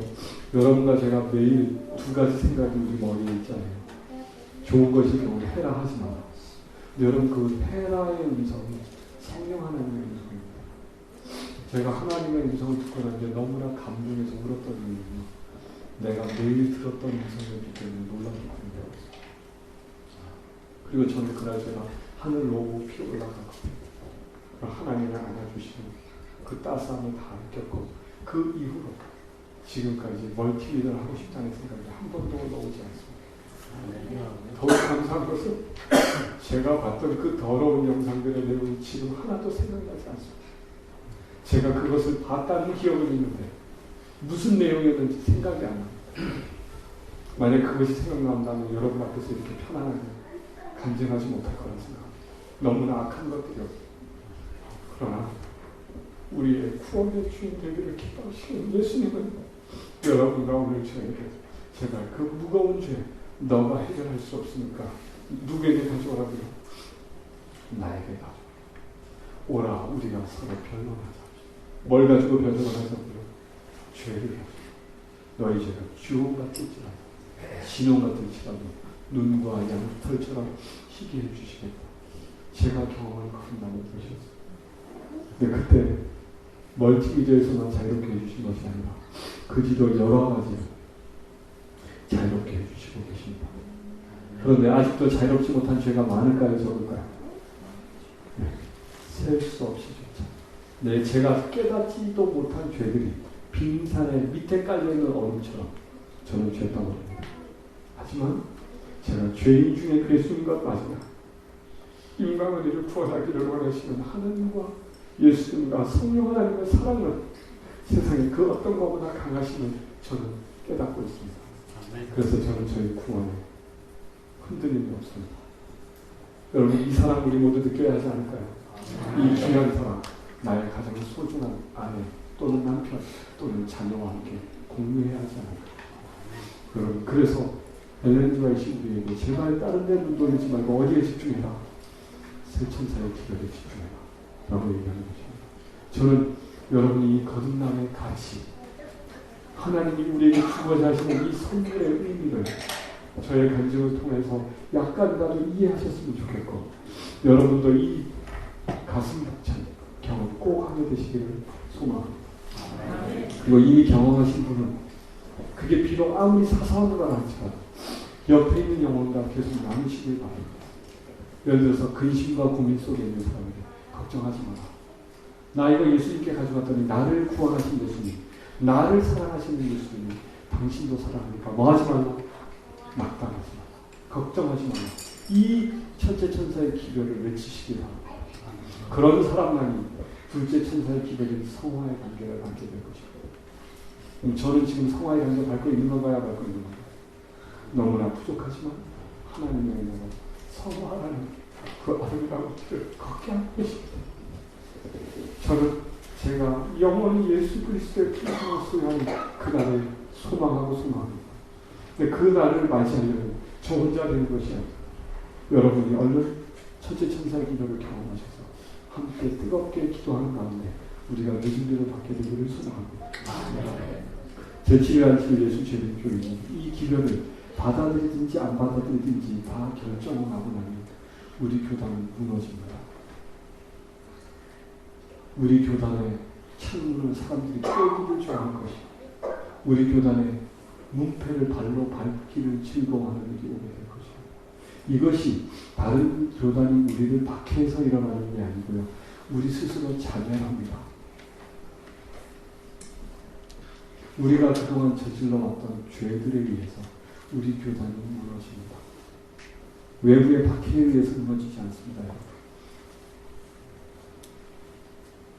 지금 여러분과 저는 엄숙한 시기에 살고 있습니다. 믿음으로 말미암은 의의 기회를 받아들이든지 아니면 귀히 여기지 않고 들을 수 있는 기회를 등한히 하다가 떨어져 나가든지. 근데 떨어져 나가는 사람은 그냥 떨어져 나가는 걸로 끝나는 게 아니라 거듭난 사람은 뭐 한다고요? 핍박하고 조롱하고 박해할 때 그때 우리 교단은 무너집니다. 외부에서 무너지지 않습니다. 여러분과 저의 우리 교단의 문제점들이 언론에 공개되는 순간 우리 교단은 한순간에 묻혀버릴 것입니다. 사람들이 더럽게 여기는 것이 될 것입니다. 근데 그때 누구만 믿음으로 말미암은 의의 기회를 받아들였던 제7일 안식 예수 재림교회입니다. 건물의 교회가 아니다. 각자 가정의 교회에서 여전히 예수 그리스도를 섬기고 있을 것입니다. 그곳으로 이제 누가 쏟아져 들어오기 시작할까요? 하나님께서 다 익혀놓으셨던 장로교인, 감리교인, 천주교인들이 들어와서 그들이 여러분과 저는 그때쯤 이미 우리는 성령 충만합니다. 그때쯤 됐을 때 그들에게 그 복음을 전하면 안식일은 일요일이 아니고 토요일이라고 외치는 사람들은 저와 여러분입니다. 저와 여러분을 통해 그 기회를 받은 그들이 외칩니다. 그리고 그들이 순교합니다. 우리 세천사의 기회를 조용히 읽어보시면 이 스토리를 다 아시게 되실 겁니다. 우리 세천사의 기별을 가족과 함께 해보시면 좋겠고요. 한 10분 쉬었다가 물 마신 다음에 세천사의 기별을 전 도표로 이렇게 하도록 하겠고요. 그때부터는 제가 강의하지 않고 질문하시는 것만 답해드리는 걸로 하도록 하겠습니다.